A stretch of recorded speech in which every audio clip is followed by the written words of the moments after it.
Hello, hello,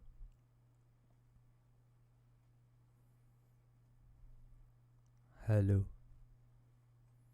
Hi guys, I hope the audio is coming fine. Thank you for joining the live stream. Thank you so much for not unsubscribing my channel, even though I was gone for almost about 1.5 weeks. YouTube has probably screwed my algorithm by now. Maybe a lot of you won't even get the notifications, but thank you. A lot of my time scheduling, time management, everything got screwed up, and all were because of my own faults. And when I was thinking that I will tell you guys this, that it was all my own fault that I screwed up the time, but that reminded me that uh, remember a few months back we had discussed that when Jordan Peterson does his Christian apologia, which is a specific field called apologetics in Christianity, which is apologia means defending something. So his Christian apologetics is basically, it seems to me at least, Hinduization of Christianity in a lot of ways, and in especially in this context, it reminds me that uh, he has a famous saying, and he keeps on saying this many times, which makes sense. It's nice. It's a nice thing to say that hell is when you know it's your own fault and you can't get rid of that guilt. Okay, if you really had someone else to blame, then it would be more fun, isn't it? Which is why so many people blame their parents, capitalism, and patriarchy for so many things. But when deep inside your heart you know it was your fault, that's the hell so many people can't get out of, for which they need antidepressants, or they end up killing themselves, or they sabotage their everything else in their career or in their lives because of a certain vicious cycle of guilt after guilt after guilt of knowing things, knowing that you screwed up this particular thing, or us guilt ke wajah se you screwed up something else. Now that's the hell that Jordan Peterson is saying, that is what is meant by hell when Bible talks about hell. But you see, that was not what we knew growing up, right?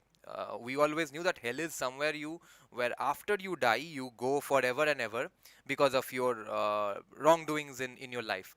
But whereas the Hindu version of hell is kind of basically like this, that yes, you did some bad things, you went to Naraka, and after that you're fine. You did your time basically. It was a small prison sentence, and then you are out of it. Jordan Peterson is saying that is the hell according to Christianity as well. Now, thanks for joining the live stream, and for those of you who will probably not watch the entire live stream, I'm ordering the videos today in that priority list, in that order of priority.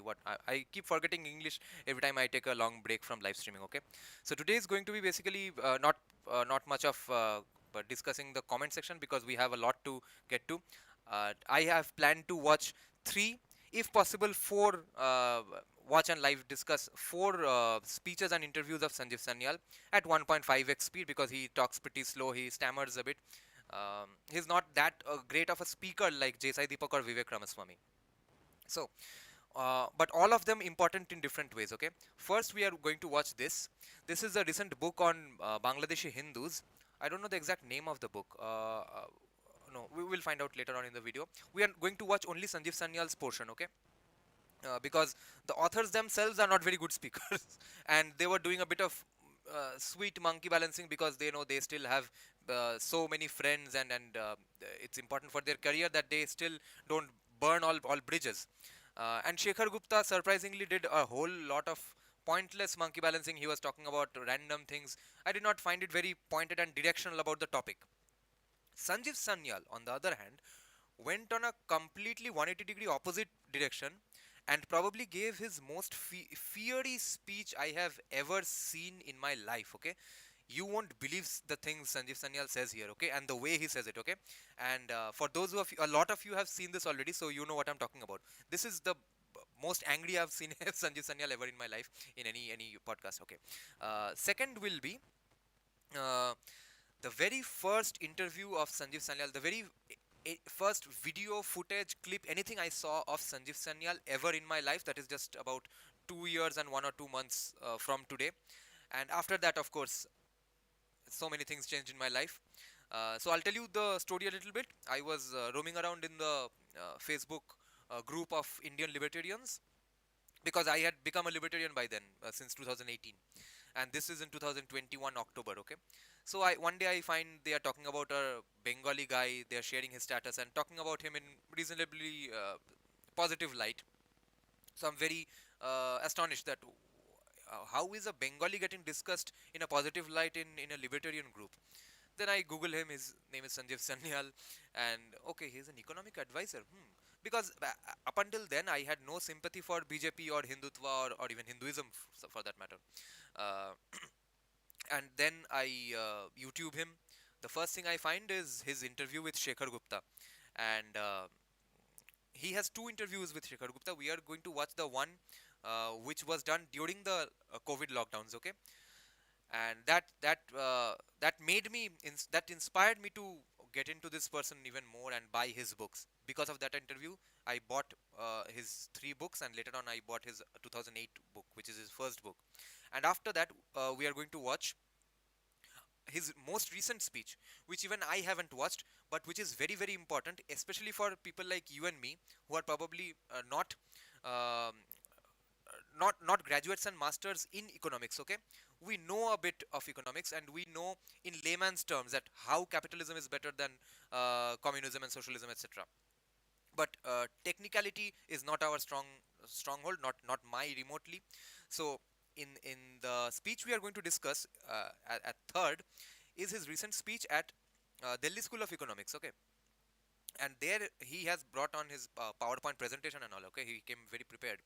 So his topic of discussion was some very subtle nuts and bolt policy changes that this government has done in terms of economics, which are not big fantastic things that you can write headlines on. Okay, these are small very important but small subtle changes here and there, which will give you great results years down the line. Okay, and maybe even forever. Okay, that will be explained by Sanjeev Sanyal, who is a master at explaining things easily, explaining economics easily, him and Thomas Sowell. Okay, thanks. A lot of people have joined.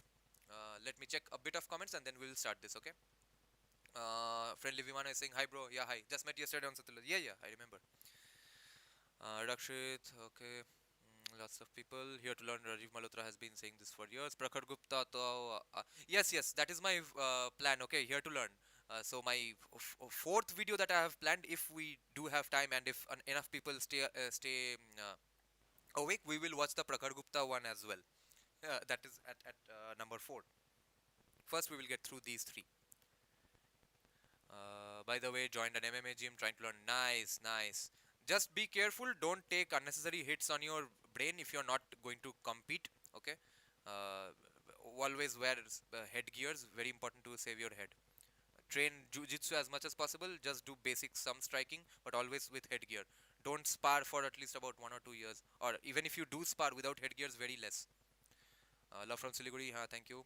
আজকে আমি late জিহাদ করে ফেলেছি finally live stream yes man I was very screwed up with my time dada why was Sean Strickland beating the shit are I think that was planned gimmick. Sean Strickland can't be that big of an idiot. He would be sent to jail for that. Without any provocation he did that. Audio-ta khub low. Oh, I know why that happens because of my internet, and not enough bandwidth is given, so it cuts off the quality of the audio. Let me turn everything else off. Let's see if that makes it better. Out of context, do you think Annamalai will win Tamil Nadu? Yeah, someday. Not as of yet. Do you really think we can get back Pio? Yeah, I think so. I think it's possible. I think surprises are in store. Okay, let's start then, guys. So, what Shekhar Gupta says here is not very important. What even the authors say here is not very important. This is a book about Bangladeshi Hindus, and Sanjeev Sanyal has been brought as a guest for the book launch. Okay, that's all you need to know here.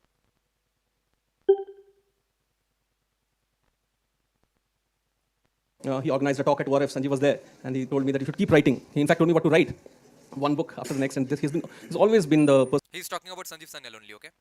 To go to when I write books. Shekhar always encouraging. Shekhar sometimes says on Twitter that I know Bangladesh very well. Actually, he does, but he just is very lenient. And Abhishek, I could not have found a better co-author. Abhishek is a researcher. Abhishek's backstory is, I grew up in relative privilege. Abhishek actually felt the brunt of the refugee experience, and yet he made a career in academics, a brilliant one, and he has done his. how many are you? How many of you are from actual Bangladeshi Hindu, Bangladeshi refugee Hindu families, guys? Those who are called Bangals, so to speak. So they will feel about this topic, about this book, about what Sanjeev Sanyal says very differently. This is the first time I have realized that it's so different for everyone else. Uh, we always hear everyone talking about how much their ancestors have been victimized, etc. But this is something very close to my heart, and it did feel absolutely different. I'm not going to play extra victimhood card because of this, but it was interesting to know that yes, oh my God, this does feel different, and especially this. It was written by two authors, but this author makes a very good point here that he grew up in privilege, which means he's hinting at the fact that a lot of Bangals realize that a partition is going to happen, or their jobs had shifted to Kolkata anyway, which is why a lot of them came to Kolkata from Bangladesh before the partition itself. But most of us did not, and they were screwed. PhD in on survivors, Dalit survivors of the partition in Bengal. So, sir, we'll dive right in. Enough about myself. Sanjeev, first to you. I was rereading your book, The Revolutionaries, and taking notes, of course, like I always do with your books. But one of the things that struck me that so much of our armed revolution is located in that side of the border, which is now another country. Same revolution story, same language, same culture, same music. What happened? Why is there so much othering of the Hindu today in Bangladesh? So let me begin by thanking both Deep and Abhishek for inviting me here for their launch. So big congratulations, both of you. Yeah, big round of applause for them. Of course, it is traditional to congratulate those who write books so that at their book launch. But let me say that this is a special one for me particularly, because this is a book that really needed to be written. And this is really personal as well, because I also am, from my mother's side of the family, child of partition. My mother's family came from an area called Kushtia, which is actually, Nadia district is actually a part of India. But one bit of it, Kushtia, fell on the wrong side of the river. So they ended up within sight of India, but being on the wrong side of the border. And so they became refugees. I have a friend who's not a friend anymore. He has turned out into a transgender and a far left commie. But we used to be great friends from my school days. But his parents' side had a very weird story like this, that their house in their ancestral home in Bangladesh was partitioned in between half of their अरे उठोन का English क्या है that small playground sort of a spot you have in front of your home in villages, okay, little spot, okay, that got cut into half of that went to Bangladesh and half of that remained in India.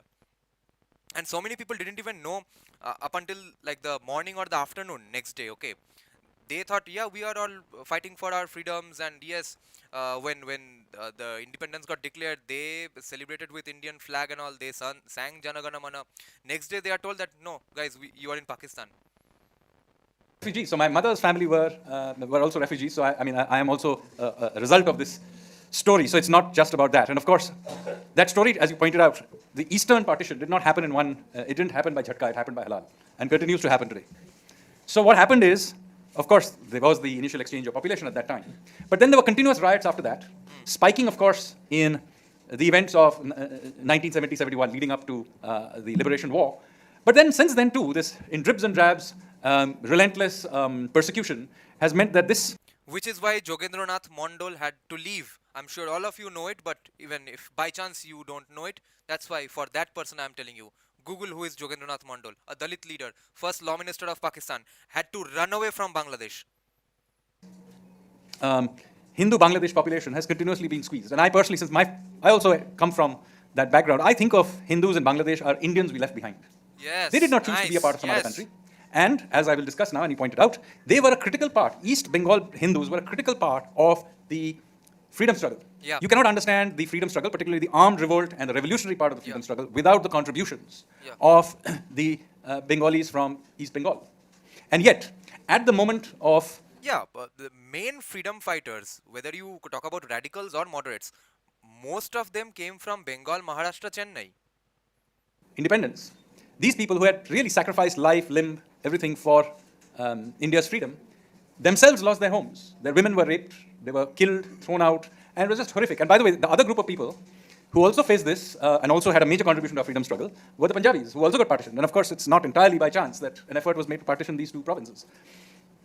The contributions then, of course, at the point of independence, whatever happened, happened. But the sad part of it is what keeps happening afterwards. There is the story which you just mentioned of Jogesh Mondol and how he, having stayed back in East Bengal and kept back a proportion of the Dalit population back in East Bengal, in East Pakistan, he then happened. That was the idiotic move of Jogendranath Mondol. But again, for those of you who don't know, I have basically read out his entire letter. His letter is very famous or infamous, okay?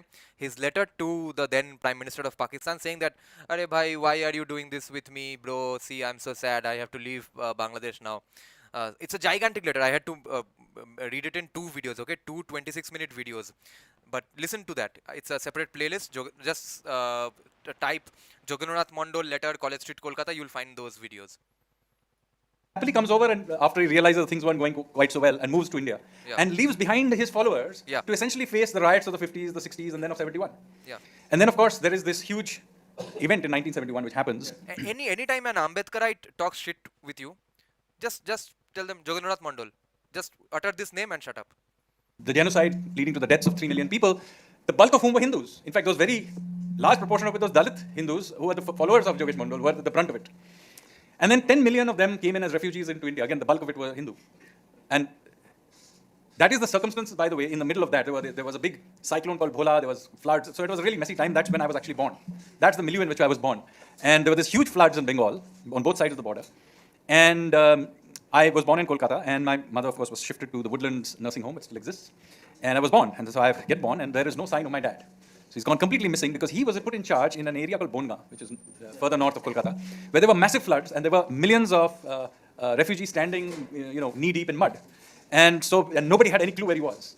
And there was no thing. So for a week after I was born, my mother had no idea where my dad was. Then a few days later, she picks up a newspaper and discovers him on the front pages, walking knee deep in mud with Indira Gandhi, who had come to inspect some of the refugee camps. That's how she found out where he was still alive or dead or whatever. So there is, this is really a part of our story. But it didn't end with that as well. That continued further on. Many of these refugees did not go back after the liberation war, back to their villages. Because remember, everybody blames everything on the Pakistani soldiers, the West Pakistani soldiers. But in fact, much of the violence was done, in fact, by their own Muslim neighbors. People should not forget this. Much of the riot... Yes, and this is the biggest lie Bengali commies will tell you, that, a lot, but my neighbor was great. Everyone says their neighbor was great. Then who kicked you out? I don't get this. This is against basic physics, English grammar, mathematics. सब कुछ भूल जाऊंगा comics से बात करके. And just to celebrate our Bangladeshi Hindu culture, tell us, guys, where are your ancestors from? My mother's side, my mother's father was from Mymonsingh, and everyone else from my father's side, my mother's father's side, everyone else is from Dhaka. But the villages of Dhaka, Begunturi, etc. The raping, the burning of houses was actually done in the villages to the Hindus by their own Muslim neighbors, who were backed by the Razakars and so on. But that is what was going on. And many of them simply did not want to go back to their villages. The Razakars movie is coming out, guys. Who is it made by? Is it going to be a big budget, really good movie or something, or is it going to be something low budget? Came from the East Pakistani society itself. So now what happened is that they began to drift around in various parts of India. And of course, they wanted to come back to Bengal because they were unfamiliar with the Dandakaranya and all these sort of Jharkhand and Chhattisgarh and other areas that they were being settled. So what happens here is quite interesting because in the middle of all of this, in 1977, I think it's 77, or was it 79? I think it was 77 when the Left Front government comes to power. And the CPM comes to power, but it comes to power along with a party that is now forgotten called the RSP, the Revolutionary Socialist Party. Now, the Revolutionary Socialist Party is an interesting party because it was... RSP is not forgotten in Bengal. The famous leader was Khiti Goswami. And RSP is now famous for having another famous leader, a senior leader who helps everyone every time some big hurricane happens or flood happens in the villages of Bengal. They think of their political party like a charity NGO, nothing else. It was once a very powerful party actually, but was essentially the party of the revolutionaries of East Bengal. they would have originally been the East Bengal part of the of the Anushilan Samiti. The revolutionaries used to call themselves the Anushilan Samiti. So the Yeah. East Bengal part of that Anushilan Samiti converted over time. One part of it, who became Marxist, ended up becoming the RSP. Yeah, and Anushilan Shomiti was famous for two things, as far as I remember. I mean, it was famous for countless other things. I remember it for two specific reasons. One is that they used to have a map of the Akhand Bharat map in their training room, and in their training room they used to practice wrestling, kushti, etc. And the fun part is that now the Anushilan Shomiti gymnasium is still there, but people play badminton there. So now that there were all these people from East Bengal spread over, the RSP became effectively their natural political party. And they began to, and now they had come to the government, and they wanted to bring these people in, back into Bengal. So they lobbied and etc., and also spread the word around in the refugees that come to Bengal and we will settle you somewhere, which I'm now going to link to your first book. Yeah. Actually, Jyoti Basu had, I remember Jyoti Basu's quote almost verbatim. He had said something like, 10 crore Bengalis with their 20 crore hands will welcome you. Come here, no problem. They were then sent to, they began to come in, and then they realized that the left front government had gone around promising all these things, but they had absolutely no arrangements or any intention of even helping these refugees. So these rather desperate refugees who had, didn't know where to go, ended up at the edges of the Sundarbans in an island called Muri Jhapi. And they began to settle there with the help of the RSP. But Jyoti Basu took the view that this area suddenly having so many RSP settlers would change the dynamics in favor of the RSP, who were, although they were their own allies, were also another party. So what he did was he got that island surrounded and then essentially carried out what can be considered the biggest state-backed genocide in post-independence India's history. And one can take a guess of how many people died in it. It's somewhere between 3,500 and 10,000. You have also written about this. We don't really know. And essentially you have these completely traumatized Hindu refugees who had been thrown out of their houses in East Bengal, came to India, were invited back to come to West Bengal, and then were essentially killed in Muri Jhapi. So I want to tell you this story because this is a story of repeated trauma. It's not just a one-time ethnic cleansing. This is a repeated. And CPM has an interesting apology about Muri Jhapi. Their argument is that no, Congress had said that they will send them to Dandokaranya forest in Odisha. And after that, they again brought them back to Muri Jhapi. So we could not do anything. So we mismanaged the situation. And one person died in police firing. So that's the official number even till this date. That just one guy died in Muri Jhapi. Continuous process which carries on till to this day. And the story was so successfully all suppressed. I actually grew up in a government colony in Kolkata in the late 70s, early 80s, just at the time of when this Muri Jhapi events were happening. Many of those who carried out that genocide lived in my colony. And those who covered it up also lived in my colony. Many of their kids are now living in Delhi and giving gyan in liberal circles. But they were the people who carried out that Muri Jhapi massacre. They should never be forgiven. So with that, let me hand it back to you. Thank you, Sanjeev. Shekhar, I have mentioned you in the book. This chapter I wrote before I started. Did you see Sanjeev Sanyal's tone and his body language? Okay, I'm laughing as a coping mechanism, guys. When I first heard it, I was almost in tears. Not because I have seen any of those things, but I know what they have been through. From what I have read now and from what I have done, you can call it knowledgeable recall, okay? Because Bangal parents never tell their kids that, we suffered so much. Victim mentality in logo ka hai hi nahi. We complained so less. That's our biggest problem. But look at Sanjeev Sanyal here. They were the people who carried out that Muri Jhapi massacre. They should never be forgiven. So with that, let me hand it back to you. Thank you, Sanjeev. Shekhar, I have mentioned you in the book. This chapter I wrote before I started working for you. Okay, we will now fast forward to whatever else Sanjeev Sanyal says. Okay. I even haven't heard the rest of the video where if Sanjeev Sanyal says anything else. So this will be interesting. I have only heard up till here, what Shekhar Gupta said. Only took place in Punjab. Now, partly it's because partition was total there, as Sanjeev said. Partly because it's close to Delhi, or maybe it's a combination. And for those of you who don't know, Shekhar Gupta and Sanjeev Sanyal have been long-time friends. Follow that, and that's why I think it's very important for us now to understand the partition in the East, because the human cost of that partition was no less severe than the human cost in Punjab. Sanjeev, there is of course the great love for Hilsa. There is common food, culture, music, films, and now OTT. But beyond that, why do you think the Kolkata Bengali Hindu is so oblivious to the suffering next door of the Bangladeshi Bengali Hindu? Very good question, actually. And as I said, this is something I've thought about for a while. Because in general conversations, partition comes up all the time because there is a very significant proportion of the population that is of partition origin. Yeah, this I'm going to say for my non-Bengali viewers here, that there are about like 50,000 books on partition, okay, written by Bengali people, Bengali commies, Bengali nationalists in Bengali. None of those books, 99.99% of those books, blame Muslims for partition. On at least one side of the family, and there were lots of them. And even for those who have no parentage on the other side, I mean, it was obviously a major shock that happened right next door. So, and given the population demographics changes of recent times, this is also not something that people are oblivious to. They can clearly see what is going on even today. So this is something that happened for a long time, has been a part of the conversation. What is interesting, however, is that Bengali elite, however, has somehow managed to keep this conversation, this partition story, the fate of the the Hindus on the other side, out of the general conversation for a long, long time. And I've also wondered why. One of the reasons, among many, is that you have to see who became Bengal's elite after independence.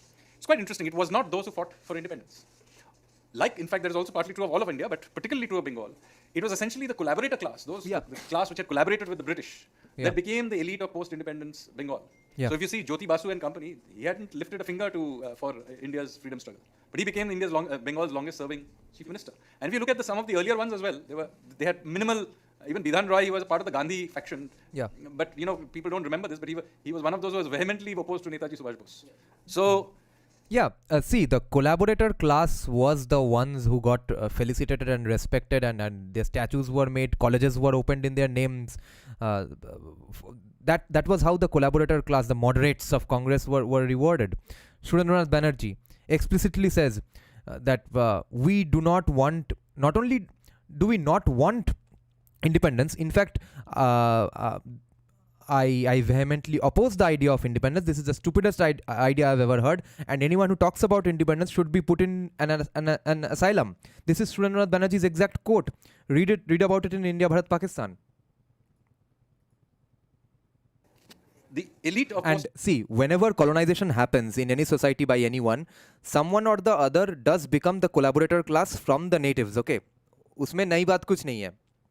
If no one's a collaborator, then you'll be killed off, basically, like Native Americans. Now, even when Muslim Islamic invaders came, many people collaborated. Many people had great relationships with them. Many people worked for them, etc. For example, I think the surnames that have the word letters Dar in them, Bengalis, were basically the collaborators of the Muslims, and that's how they got their surnames, because that Dar, or doing something, calling that Dari, is not a Bengali or Sanskrit rooted word, that like Rang Dari, etc. Okay, so Lashkars, Bengalis have a common surname called Lashkar, which means they were basically hired goons of Islamic kings, their ancestors at least. Then Talukdar, etc. So कोई मुस्लिम king ने किसी को तालुक दिया होगा to run. Taluk is a small, very small district or a city sort of a thing, village. Jomidar, who were zamindars? They were kings who had bigger lands, and then their lands got decreased. They became vassals for Muslim kings and became zamindars, okay? Or people who became zamindars out of the blue just because they collaborated with Islamic kings. And then there's the famous one that Shikhdar. Shikhdar is a very common surname in Bengalis, but yes, they were the hired goons of Islamic kings. Sheikh से मारते थे शायद, इसलिए नाम है Shikhdar. Independence Bengal was largely derived from the collaborator class. And of course, they retained power afterwards also by eliminating, as with the case of Mori Jhapi, etc., people from the other side of the border. So the poor cousins from the other side of the border were an embarrassment. And of course, they didn't want their own past to be dug up too much. People don't realize this. It's only relatively recently that Netaji is being celebrated as much as he is. I mean, he may be a major figure generally, but there was almost an embarrassment even in the 1980s to celebrate Netaji.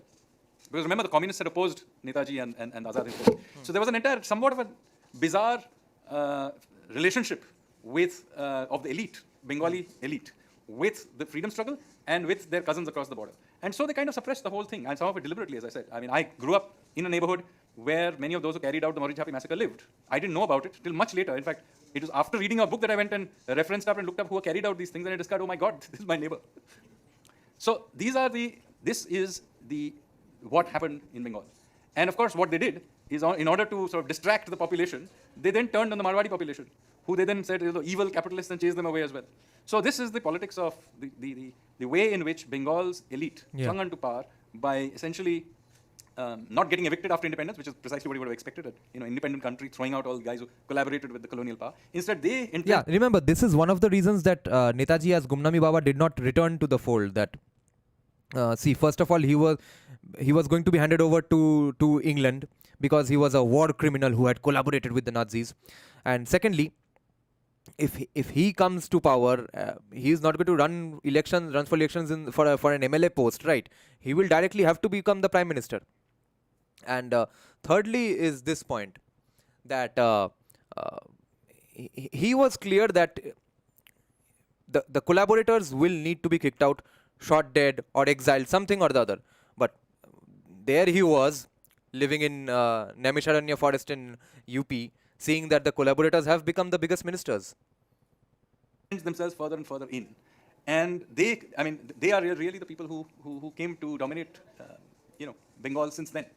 And so Bengal suffers from this to this day. No name, that is Dwar, not Dar.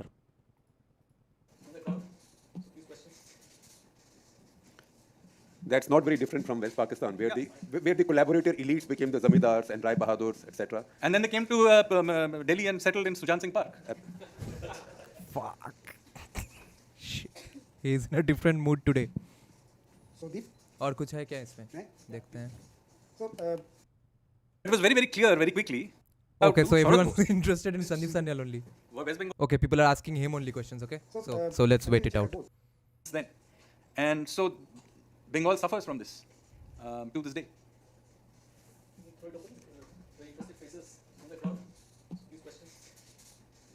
And just for clarity, guys, I'm not sure if a lot of you know this or not, that who was Bhagat Singh's main mentor?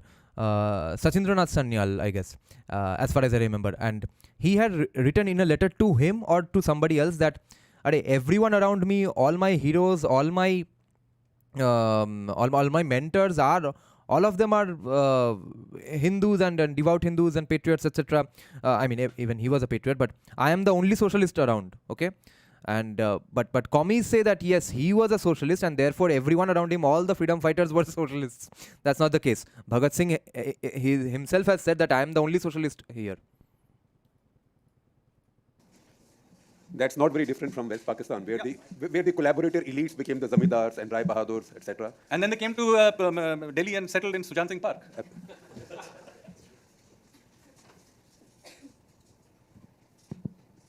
So Deep, right?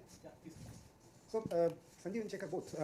See, interestingly, the people who actually ruled Bengal, the western side of Bengal, most of them came from the eastern side, the leadership. Not really. Means historically, the eastern side became the elite. I'm not talking about the Shudra Lok, but if you see No, a large proportion of them are West Bengal, and many of the communists were West Bengalis from Kolkata specifically. but they had some from the other side too. RSP is the guys who were from the east, and they were wiped out. But is there, because recently I've read an article last year only, I think Chandra Bose had written this piece. Is there, because of this, kind of construct around Bengali nationalism and Indian nationalism, still there is a talk about, the larger Bengali identity superseding this religious identity, and many a times talking to Bengali scholars, academicians, I find this, resonating. So this actually, by the way, happened to be there even at partition. Right. There was a proposal, by the way, of Bengal becoming a separate country in its own right. Absolutely. And Sohrawardi had reached out to Sharad Bose, who was the elder brother of Netaji, and they had actually made a proposal which went quite far, that Bengal will become independent and later on choose which side to go. Now, when this proposal was put by Sohrawardi and Sharad Bose, the idea was, I think, that Sohrawardi was the Prime Minister and Sharad Bose would be the President. It wasn't written out, but that was the understanding. But it was very, very clear, very quickly, that the idea basically was that you have to take the entire province and join Pakistan. Even if it was a separate country, you know what happens to Hindu minorities a little bit later. So, with that realization, S.P. Mukherjee suddenly raised the hackle saying that, look, no, why not should we be set off to a separate country? We want to be a part of India. So in fact, my family has a history in this also. He reached out at that time to somebody called Nalinaksha Sanyal, who was my great-grandfather, who was the chief whip of the Congress party in the Bengal Assembly. And he then split the Bengal Congress to vote in favor of a separate West Bengal, for which Sharad Bose never forgave him. And they were never in speaking terms ever after that. So even in the Bose family, it's very, very interesting. You had an ultra-nationalist, Subhash Bose, Yeah. and then you had a person who quietly, in exchange for being made some position, quietly was willing to sell off his soul to become, to create a separate country called Bengal, and to sign up to subnationalism.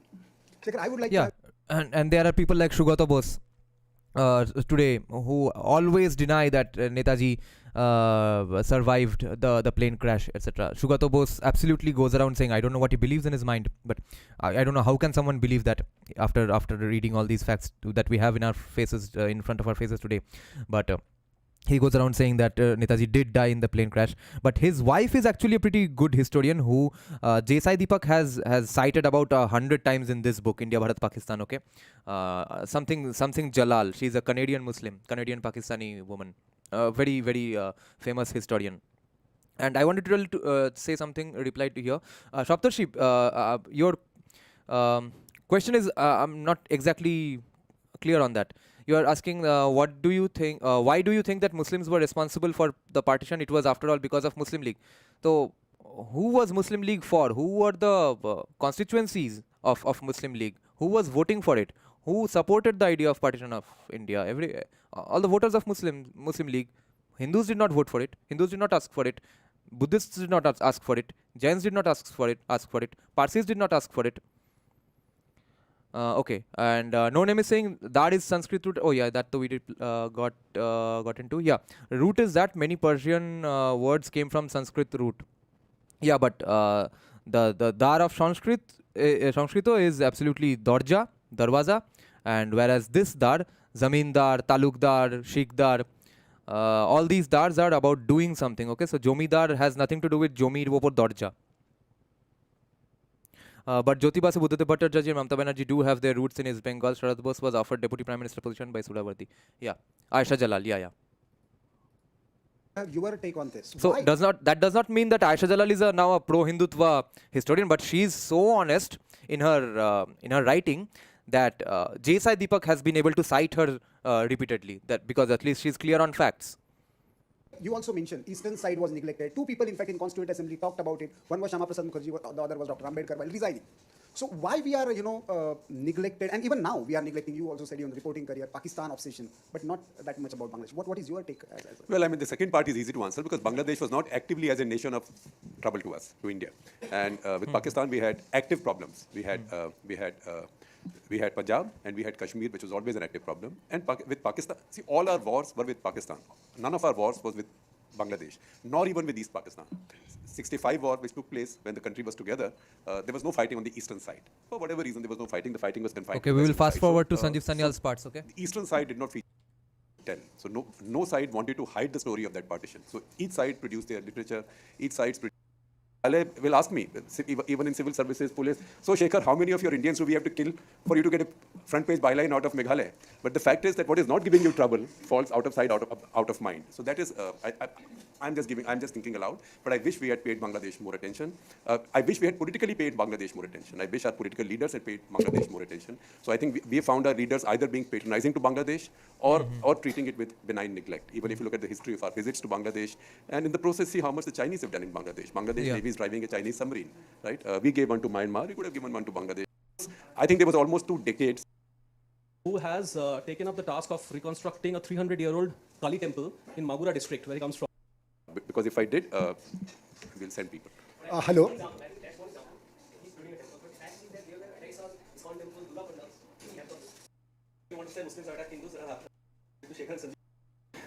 What is... Look, we have already just discussed this, right? The point is, let me be very, very clear. What is, saying that the Jamaat only gets 6% of the vote in Pakistan, for example, is a ridiculous thing. Their average, supposedly middle-of-the-road party, the kinds of statements they make about minorities, specifically Hindus, whether it's Benazir Bhutto or Imran Khan or whoever it is, just listen to the comments they make. So the Overton window is already there in extreme. Right? You don't need the Jamaat to be in power in order for extreme behavior towards the minorities. So already what has happened in Pakistan, Afghanistan, of course, the entire population is gone. That will happen a little bit later in Bangladesh, unless something very dramatic happens. Of course, there's always an opportunity of something dramatic happening. But a population that has gone essentially in last 75 years from 33% of the population to 7.5% of the population clearly is, as far as I can see, in one direction. Now the question is whether it stabilizes here, which I doubt. Now the question is if something else changes. But if the last hope herself is now, I don't know how old Hasina, 76, and there is no obvious successor, and in any case, at some point in time, the political tides will turn. And we know what happened the last time another party was in power. So I think let's be very realistic about what the situation is. Yeah.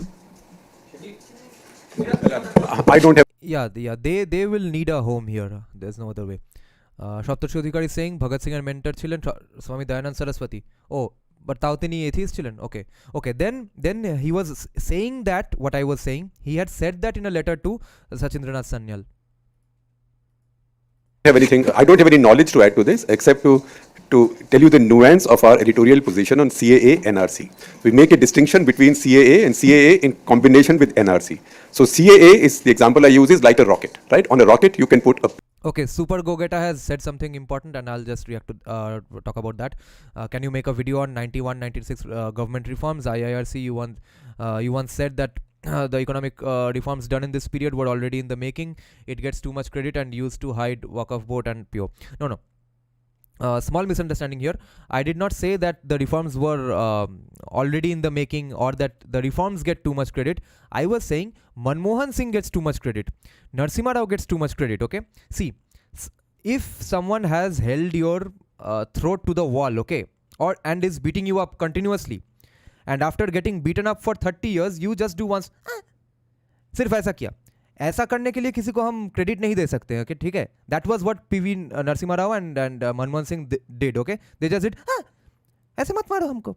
That was the extent of their actions. It was not because of some grand vision, grand plan. ऐसा नहीं था कि Lee Kuan Yew आ गया था, Lee Kuan Yew का आत्मा आ गया था. ऐसा नहीं था. Kuwait was invaded by Saddam Hussein.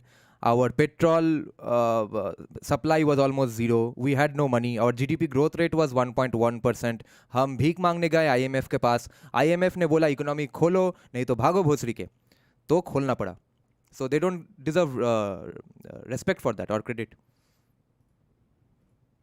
Payload or a warlord. You can put a bunch of satellites, you can put Chandrayaan, Mangalyaan on a rocket, or you can put an ICBM, a nuclear missile on a rocket. So NRC CAA combination is the problematic thing, and you cannot implement it. It will not happen, at least in my lifetime. But you can keep using it now. And Constitution after 1979. Popular book which is Blood Telegram.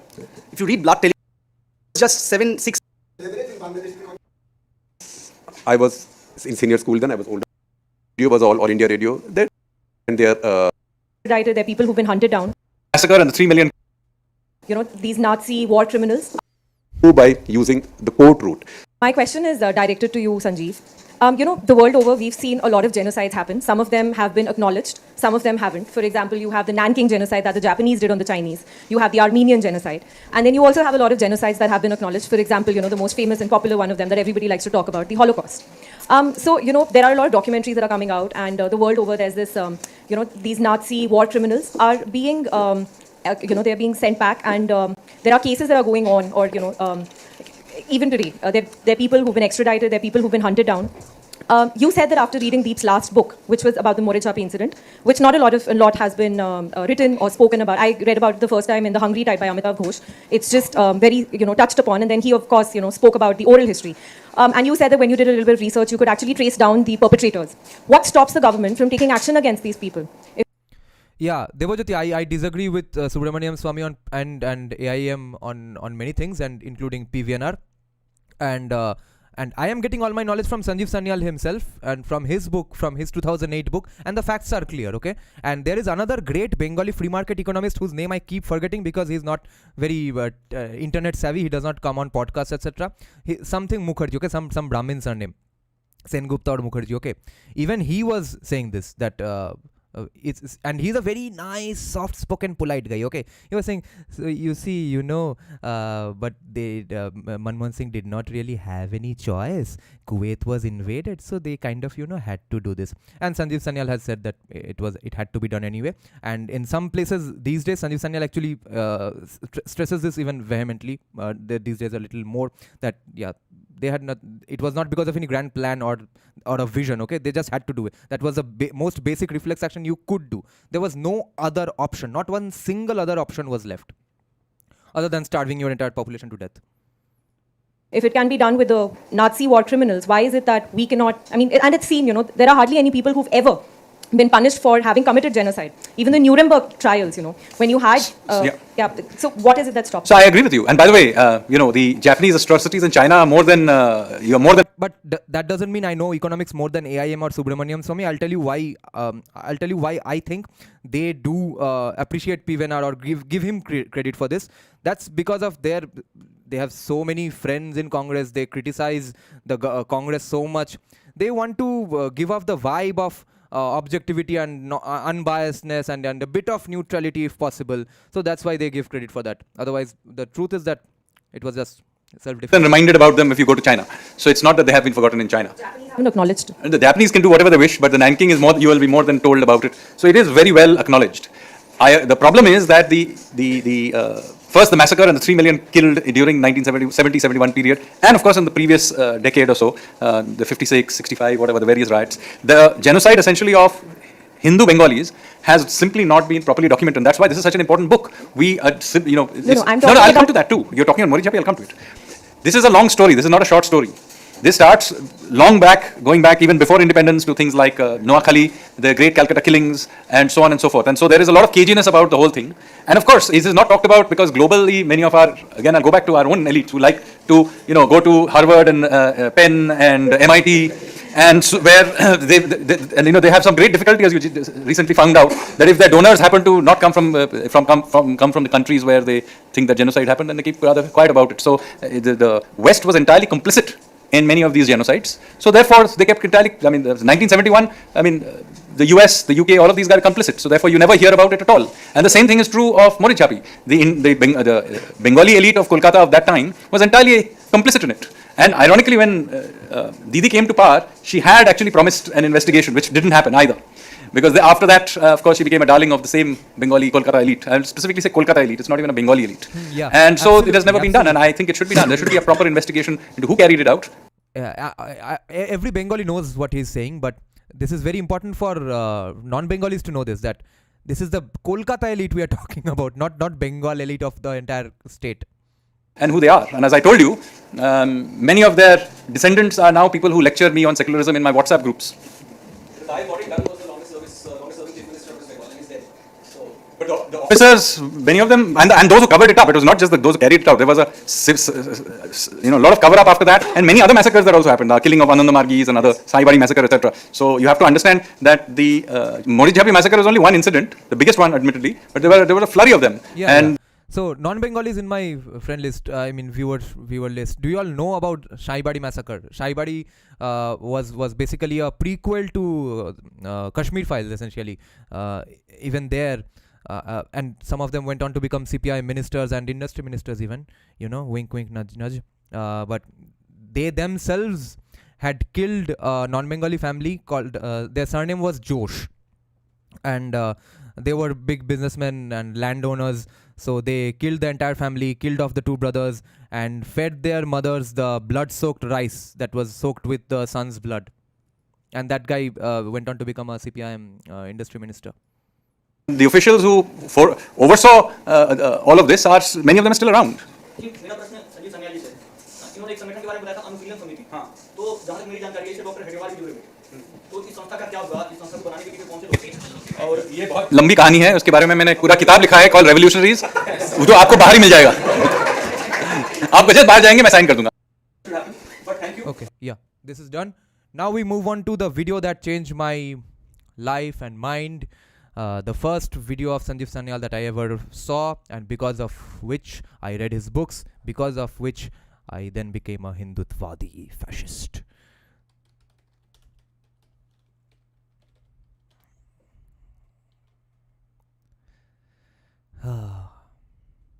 Nostalgia. This is a very good interview. We've got ultimately to a lot of things he was saying back then in this interview now has seen fruition after these years. It was Josh, yeah. Shenbari, Shaibari, yes, killed by CPM. to be very clear about what this Indian state will do. And I think it should be basically a limited but strong state. So let me contrast it with the Nehruvian idea of a sort of... Subscribe to our YouTube channel and This press will the be a bell icon short, to get the latest updates. The print economics- of free market economics masterclass. the Cuff, presented by Crash IIFL course. Wealth and Asset Management, corporate partner AU Small Finance Bank, in association with global insurance brokers, airline partner SpiceJet, in alliance with Indraprastha Apollo Hospitals. We know that coronavirus is staging a comeback, but some of us are being adventurous, some because we've tasted the virus already, as my guest today, Sanjeev Sanyal, and some in my vintage because we've been vaccinated at least once, and also it's outdoors. So it's probably safer, and we don't have an audience. But this is the next best thing we can do to recording an off the cuff with an audience, because our audience has sent us questions, so we'll be asking many of them. So Sanjeev Sanyal, Principal Economic Advisor, and a thinking young man. Thank you so much. Welcome to Off the Cuff. And you know, How many of you all have seen this interview? specialization, that'll take a long time. And I think for each one, we'll have to have a different session, because you are working on the economy now, but you think about urban governance. That's one of your favorite areas, and also archaeology and history. So maybe we'll dabble in a little bit of that. But let's first ask. Honeyman, yes, of course. Muslim population is 33%, 30%. So obviously child marriages will be high. Some philosophical questions. And it's interesting that I asked you this question sitting in a little zone in Delhi, which in my sort of irreverential moments, which are most of my moments, I call it the new Kremlin, because this is New Moti Bagh, which was built for government officers, also young officers like you. And this park is called Amphitheatre. So you can see that when the state wants to do something well, they do it really well, because this is a top class colony, maybe the best in Delhi. So why is it so that the state and the economy run sort of contradictory to each other? Well, I think that goes to the nub of... Guys, this is a very important point, beautifully started by Shekhar Gupta. He says that when the state does want to do something well, it does do it well. And this, of course, libertarians will argue that yes, and that is the point, that you should not wait for someone to have good intentions. There should be incentive structures for people to do good things, not hope that a good guy comes to power. Okay, तो अभी तो हमारा good guy power में है, और ऐसा लग रहा है कि अगले इसके बाद भी जो लोग आएंगे सब वही हमारे लोग ही आएंगे. तो अभी के लिए libertarian arguments are all थोड़ा side पे है इंडिया में कुछ सालों के लिए, कुछ decades के लिए hopefully. But Sanjeev Sanyal had said something interesting. Maybe in this interview or in some other interview, I used to binge Sanjeev Sanyal 24/7 those in 2021 and 2022, early 2022. He had said something interesting, that it's all 100% about intention and not even about prosperity of the country. That even Vietnam, the Hanoi city, is so well run. It's a first world city. So poor countries have better cities than us. Richer countries have better cities than us. Then what is our excuse? That was Sanjeev Sanyal's quote when he was already the principal economic advisor to Nirmala Sitharaman. What do we want our state to do? So, unfortunately, when we talk about the Indian state, obviously we have all various visions of what it should be doing. But at least in my view, we've got ultimately to be very clear about what this Indian state will do. And I think it should be basically a limited but strong state. So let me contrast it with the Nehruvian idea of a sort of soft, all-pervasive but weak state. That's the Ashokan state. That's the Ashokan state, which I write. I know, a yes. lot of... You write that Ashoka laid out everything on an edict. Yeah. Brush your teeth. I mean, I'm simplifying it. Brush your teeth in the morning, wake up at this time, sleep at this. Yeah, Ashokan state was the nanny state which commies and socialists want, and a lot of communist Hindutvadis also want. Time. And you have a Dharma Mahamanta, the religious police, who will make sure that you do such thing. Absolutely. Because just like a parent hands over her children to a wet nurse, so Ashoka handed over his subjects to the Dharma Mahamanta. So that's the my Bap Yeah, sir. and this guy is Sanjeev Sanyal is quoting Ashoka randomly in the middle of an interview about economics. What the fuck? But anyway, for those of you who don't know, actually Chanakya repeatedly talks about something called Yogakshema. Okay, Yogakshema. So that means doing good for the people of the citizens. Okay, but uska English translation hai welfare. So if socialists 5 years, 10 years from now do get into reading a lot of Chanakya and Arthashastra, because that's what the society calls for and the times call for, they will say that, see, Chanakya was a socialist because he was talking about welfare all the time. Classical my Bap Sarkar. Yes. Yeah. So the problem here is that we have imbibed this to such an extent that we want the state to do all these things. So I think in the end, we, the people of India, have got to accept that the state has a role to play. I'm not a libertarian by any means. I believe that the state is needed. But the state has to be limited to doing certain things. It should provide defense. It should provide municipal governance. It should perhaps enforce contracts, not the government, but the judiciary, justice, things like this, which clearly the market cannot deliver. Yeah. For all protection of life, liberty and property. all other things, we have got to allow the rest of the system to do it, private sector, civil society, whatever it is. And the state has got to take the view that in its own purview, it delivers the goods. For the rest of society has to also pull along. Yeah. But unfortunately, this My Baap Sarkar idea is now so well ensconced in our, I think, our bloodstream, that whenever something goes wrong, oh my God, the government must intervene and do something about it. This is what absolutely, I mean, it blew my mind. Imagine a far-right, economic far-right libertarian listening to a government employee, principal economic advisor to Narendra Modi's finance minister, saying that the government should do less things. Big government acha nahi hai. And I almost immediately went to Amazon and ordered his book. It's not always obvious that it should. Yeah. So Mr. Modi also, when he built his politics from 2012 onwards nationally, he promised minimum government, maximum governance. That hasn't happened in the past 6 years. And now I see a lot of emphasis on this budget, his speech in Parliament, where he said you shouldn't leave everything to IS officers. Others also, entrepreneurs also contribute. They're also working for India. And he also said that don't malign wealth creators, because unless they create wealth, what will you distribute? Now we might... ठीक है, तो देखो society में changes, ये mindset changes, lifestyle changes, habits, epistemology, सब कुछ तो धीरे धीरे ही आएगा. एक दिन में 5 साल में नहीं आएगा. तो Modi started the conversation in 2014-15 only, that small governance, small government, maximum governance. That is exactly what the Chanakyan state is. And that don't depend so much on IAS officers. This is what an important thing to say. Now maybe other government officials might have said this in the past as well, but they would say that only when the IAS has screwed something up. Okay, Modi is not saying that when someone has screwed it up. He is saying this as a mindset change, that yes, don't for each and everything don't say सरकार को कुछ करना चाहिए, सरकार क्यों कुछ नहीं कर रही है. And again, the important point that I always make about Sanjay Dixit, that my one complaint about him is that it's not a significant complaint. That he used to say that why isn't the government or even BJP giving ads on Hindutvadi YouTube channels? But that is why our honesty is at peaks. We can criticize BJP, Hindutvadis, Hindutvad anyway, anytime we want. We are not paid off. We are not beholden to anyone. And it makes your inner efforts, your inner honesty, your inner hard work come out when you're not paid for doing this specific thing. At least not by political beneficiaries. might have been waiting to hear. Narendra Modi has effectively made the entire country a stakeholder in the country's politics, okay? Almost in the entire country. I'm not talking about just Hindutvadis. Even people who think Narendra Modi is a fascist, even they are stakeholders. They are all the time now thinking about, अरे देश का क्या हो जाएगा भाई, fascist आ गया है, चलो कुछ करते हैं. This, but why has it taken this long? So, well, my own view on this is that this is an issue of sequencing. Because if you do have, you see, minimum government also brings maximum governance. People hear only one part of it, whichever bit they like to hear, and forget the other bit. The fact of the matter is, there was a point in time when Prime Minister Modi came to power, there were all kinds of issues that were going kind of off kilter. There were serious issues about the banks, there were a series of scandals, financial scandals, corporate scandals. At that point in time, at least, there had been a series of terrorism attacks in the recent past. So there was a feeling that, first of all, some imposition of order had to be done.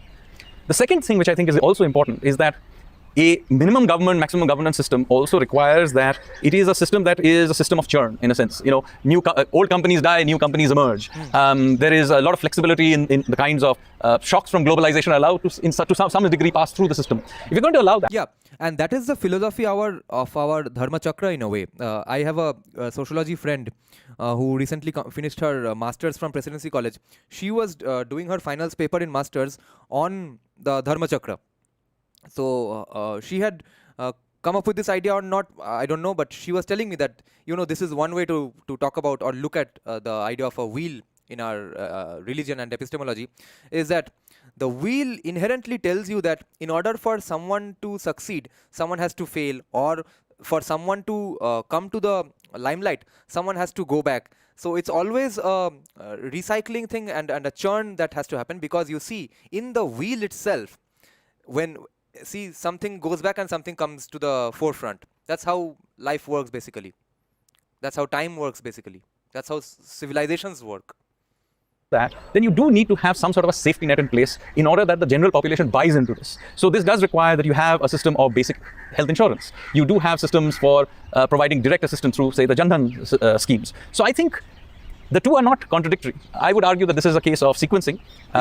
Some people may have preferred that one is done faster, or the minimum government part of it was done earlier in the sequence, and that's a matter of private personal taste. But I would argue that the maximum governance part, which is imposition of order and creating these channels for safety nets, was a part of the package. So to what extent do you think is the current commitment coming from conviction, and how durable is it going to be? Well, I think it comes from conviction. I mean, it certainly comes from, I am very much committed to it. We read all my writings and the last No, but few economic you surveys. also work in the system now, so you know how the system is responding. I would argue they are. I mean, as I said, the joke used to be the economic surveys are written by the economists and nothing from the economic surveys ever gets implemented. I would argue that the last 2 or 3 economic surveys, which I have been fortunate to co-author, have had a very significant impact on what happens subsequently in policy, whether it's in terms of arguing unapologetically for privatization or the farm laws or the labor laws that were done, but generally about deregulation. And I'll give an example that is a more micro example. Since the time of East India Company, cartography and any geospatial mapping was a monopoly of the Survey of India. Now, why was it a monopoly of the Survey of India? Because during the period of British occupation, the British occupiers did not want any of the natives or any of their rivals to have good maps of this country. So naturally, they made it into a monopoly. Now, question is, why did we continue it after independence? Especially when it was quite obvious that any military use of it was quite obsolete, because everybody, I mean, from the 70s, people had satellites which were taking photographs of all military installations. Indian Air Force has been using US Air Force maps in the Himalayas. Absolutely. So why is it that it required you to come to 2021 when everybody already was using Google Maps illegally, technically, for us to open this up? Yeah. Because there was this idea in our back of our minds that somehow the default is that the government controls it unless it opens it up. Whereas in fact, we should have the opposite view. Wow. That unless there is an overriding reason, it should be open. Nice. And only if there is an overriding reason do you control it. Yes. So our default has always been the... And you know the drone sector boom that we are seeing in India today, that's because of this policy that they took away the monopoly of the government on the cartography department. My baap, that daddy will allow you, then you're allowed to stay out late. So this is the fundamental problem. And give me some more examples of things said in economic surveys which have been followed up or which have been implemented. So for example, one thing we talked about was taxpayers' rights. So ironically, we have always talked about, what are the rules in the Income Tax Act, for example, or about the taxpayer, thou shalt pay on time, thou shalt do this and thou shalt do that, all directed towards the taxpayer. What are the rights of the taxpayer vis-a-vis the tax collector? So if you notice, just about 6 months ago, we have explicitly laid out what are the rights of the taxpayer. Now, of course, the enforcement of that also requires an ombudsman system, which we are thinking about. But at least we have laid out explicitly what are the rights of the taxpayer vis-a-vis the tax collector. So I think the point being made here is that the limits of the state are also being laid out. So this is not, as I keep pointing out, this is not a case of a libertarian who wants a minimalist state or a hardcore Marxist who wants a withering away of the state. No, but this is not the case. In India, in many areas where you need the state, it doesn't exist enough. We need, for example, more police. And another thing that had impressed me about this interview was that, see how freely he's talking, how openly he's talking about the faults in the systems, the problems in the system, the problems in the current government even. Just 2 years back, when his government has been there for 7 years already, when he has been working in the government for 4 years already, even then he was admitting that, see, we have these problems and we need to work on these things. And on his own. It's not like Shekhar Gupta told him, kya bhosri ke, wo kyun nahi kiya? He's saying these on his own. That was what impressed me so much about Sanjeev Sanyal. We need more judges, we need more teachers, we need more government doctors. All that is not... So in fact, Indian state has to grow in many areas. Absolutely right. So if you go back to 1991, what was it about? We need more diplomats. I agree. So in 1991, what did we try to do? We tried to stop the government from doing the things it should not be doing. Yeah. And it's still incomplete business. We are still trying to get into privatization, this and that. But as we get into sort of reform 2.0, this is about trying to get the state to do the things it should be doing. And what should it be doing? It should be providing municipal governance. It should be buying better guns for its army and defending the borders in Ladakh. And it should be enforcing contracts. In fact, if you want an economy basically run by the private sector, this basically means that you're dealing with autonomous groups of people, companies, or various autonomous agents, which have various contracts with each other. It's not the state that decides through licenses or whatever how the system will work. It is run through contracts. Now, you cannot have a contract-based system where there are 37 million cases stuck in the legal system. In fact, if you look at ease of doing business rankings, the one area in which we get spanked, in fact, we get spanked in 2 areas. One is construction permits. The second is enforcement of contracts. Yes, and both of them are good examples of what is wrong. One of them, a construction permit, is an area where the state, obviously there's no country in the world where construction permits are randomly distributed by the market. That's something the state will have to do. There's some control will have to impose. And the other is enforcement of contracts that the judicial system has to enforce. Both of them are state failures. See, there's a large amount of literature that is taught in economics classes in every university in India about market failure. And indeed, there is market failure. But the fact of the matter is, an equal problem is that of state failure. Yes. And that is unfortunately assumed not to exist. This is a fucking bomb blast of a point, okay? Imagine this. For the first time, an economist working in the government saying, अरे भाई government failure नाम का एक चीज़ है क्या आप बोल सके मार्केट फेलियर और मार्केट फेलियर का एक वो सो जा नहीं तो गब्बर आ जाएगा वो कैपिटलिज्म का अमेरिकन इंपीरियलिज्म का और ये मार्केट फेलियर का ये बंगाली में हम जूजू बोलते हैं तो ऐसा एक डरावना बच्चों को सुलाने के लिए एक डरावना कोई भूत का बात कहानी सुनाया जाता है वैसा है मार्केट फेलियर और गवर्नमेंट फेलियर का हम लिस्ट लेके बैठे हैं और इकोनॉमिक्स क्लासरूम में पढ़ाया जा रहा है मार्केट फेलियर होगा तो क्या करोगे हमको तो वेलफेयर चाहिए इसलिए So I have tried very hard, in fact, to talk about state failure. If you read my economic survey, this year's economic survey has a whole chapter, I think it's chapter 6 in volume 1, on regulations. And the problem is that our entire regulatory system is based on this idea that, look, we must have regulation for every possible outcome. Also, we make rules and laws for lawbreakers. Yes, absolutely. So this is the same concept that, we create... This is a brilliant discussion. Shekhar Gupta is also a libertarian in his heart, largely. And so now he's bringing up even better points. But this reminds me, we actually need to discuss and discuss together many other Sanyal speeches as well. Okay, he goes into details in those speeches about which specific Indian laws were recently kicked out or even still exist today, which are absolutely hilarious, which make absolutely no sense.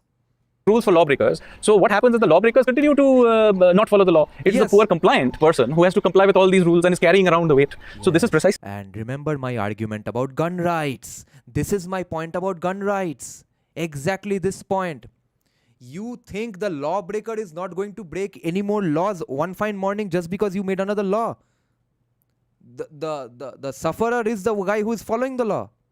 The problem is that our entire regulatory system is based on this idea that, look, we must have regulation for every possible outcome. Also, we make rules and laws for lawbreakers. Yes, absolutely. So this is the same concept that, we create rules for lawbreakers. So what happens is the lawbreakers continue to not follow the law. It's the poor compliant person who has to comply with all these rules and is carrying around the weight. So this is precisely the problem. And the reason this happens is because in the back of our minds, in the end, we still have this...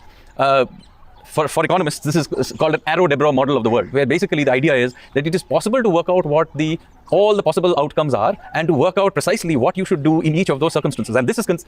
and this is word for word what was done and planned by PC Mohalanobish, okay? And that is why our economy got screwed up, okay? Our economy was mainly screwed up because of a Bengali economist, and it's been recovered by another Bengali economist. A great law in India, a great regulation in India is one where you worked out all the possible outcomes and have a protocol for each one of them. Now, in the real world, there are an infinite number of possible... PC Mohalanobish in fact had like Excel sheets, and they didn't have Excel sheets back then, whatever was the equivalent, but like tables and stuff for every department, every innovation, every job that was required. He had decided that, okay, we will create a ministry, and this IAS will take care of this district magistrate will take care of it, and then that thing will magically fall out of the sky, and people will buy that product, people will make that product, it will be a great product. Paths that history can take. That's why we ended up having like 6-7 months waiting list for a radio. So consequently, it is always obvious that we will end up in a situation which was not prescribed. So our reaction then is to add another 5 rules to take care of those new situations. And very quickly it becomes so unwieldy and complicated that nobody can follow any of the rules. It is actually not possible to be a law-abiding citizen in this country. Absolutely. Because even at this point, I'm sure I am breaking some rule or the other by simply existing. So therefore, you then create circumstances. This is like a libertarian porn, okay? I know he says that I'm not a libertarian who's talking about withering away of the state, but that shows you that how far left we are in our economics, that a guy who is saying that I'm not a libertarian is coming across as a libertarian Chad, okay? Listen to this point once again. I'm probably breaking some laws by just existing. The principal economic advisor of the country is saying after working in the government for 4 years. Our reaction then is to add another 5 rules to take care of those new situations. And very quickly it becomes so unwieldy and complicated that nobody can follow any of the rules. It is actually not possible to be a law-abiding citizen in this country. Absolutely. Because even at this point, I'm sure I am breaking some rule or the other by simply existing. So therefore, you then create circumstances for rent seeking and other things that then come with a situation. Yeah, because when you have systems like this, then you must have discretion also. Absolutely. And that. So if you were to, now it's a wider plane, and then I will come to questions from our audience and our guests. On a wider plane, if you were to rebuild the Indian state, a new social contract between Indian state, India's economy and people, what would you do?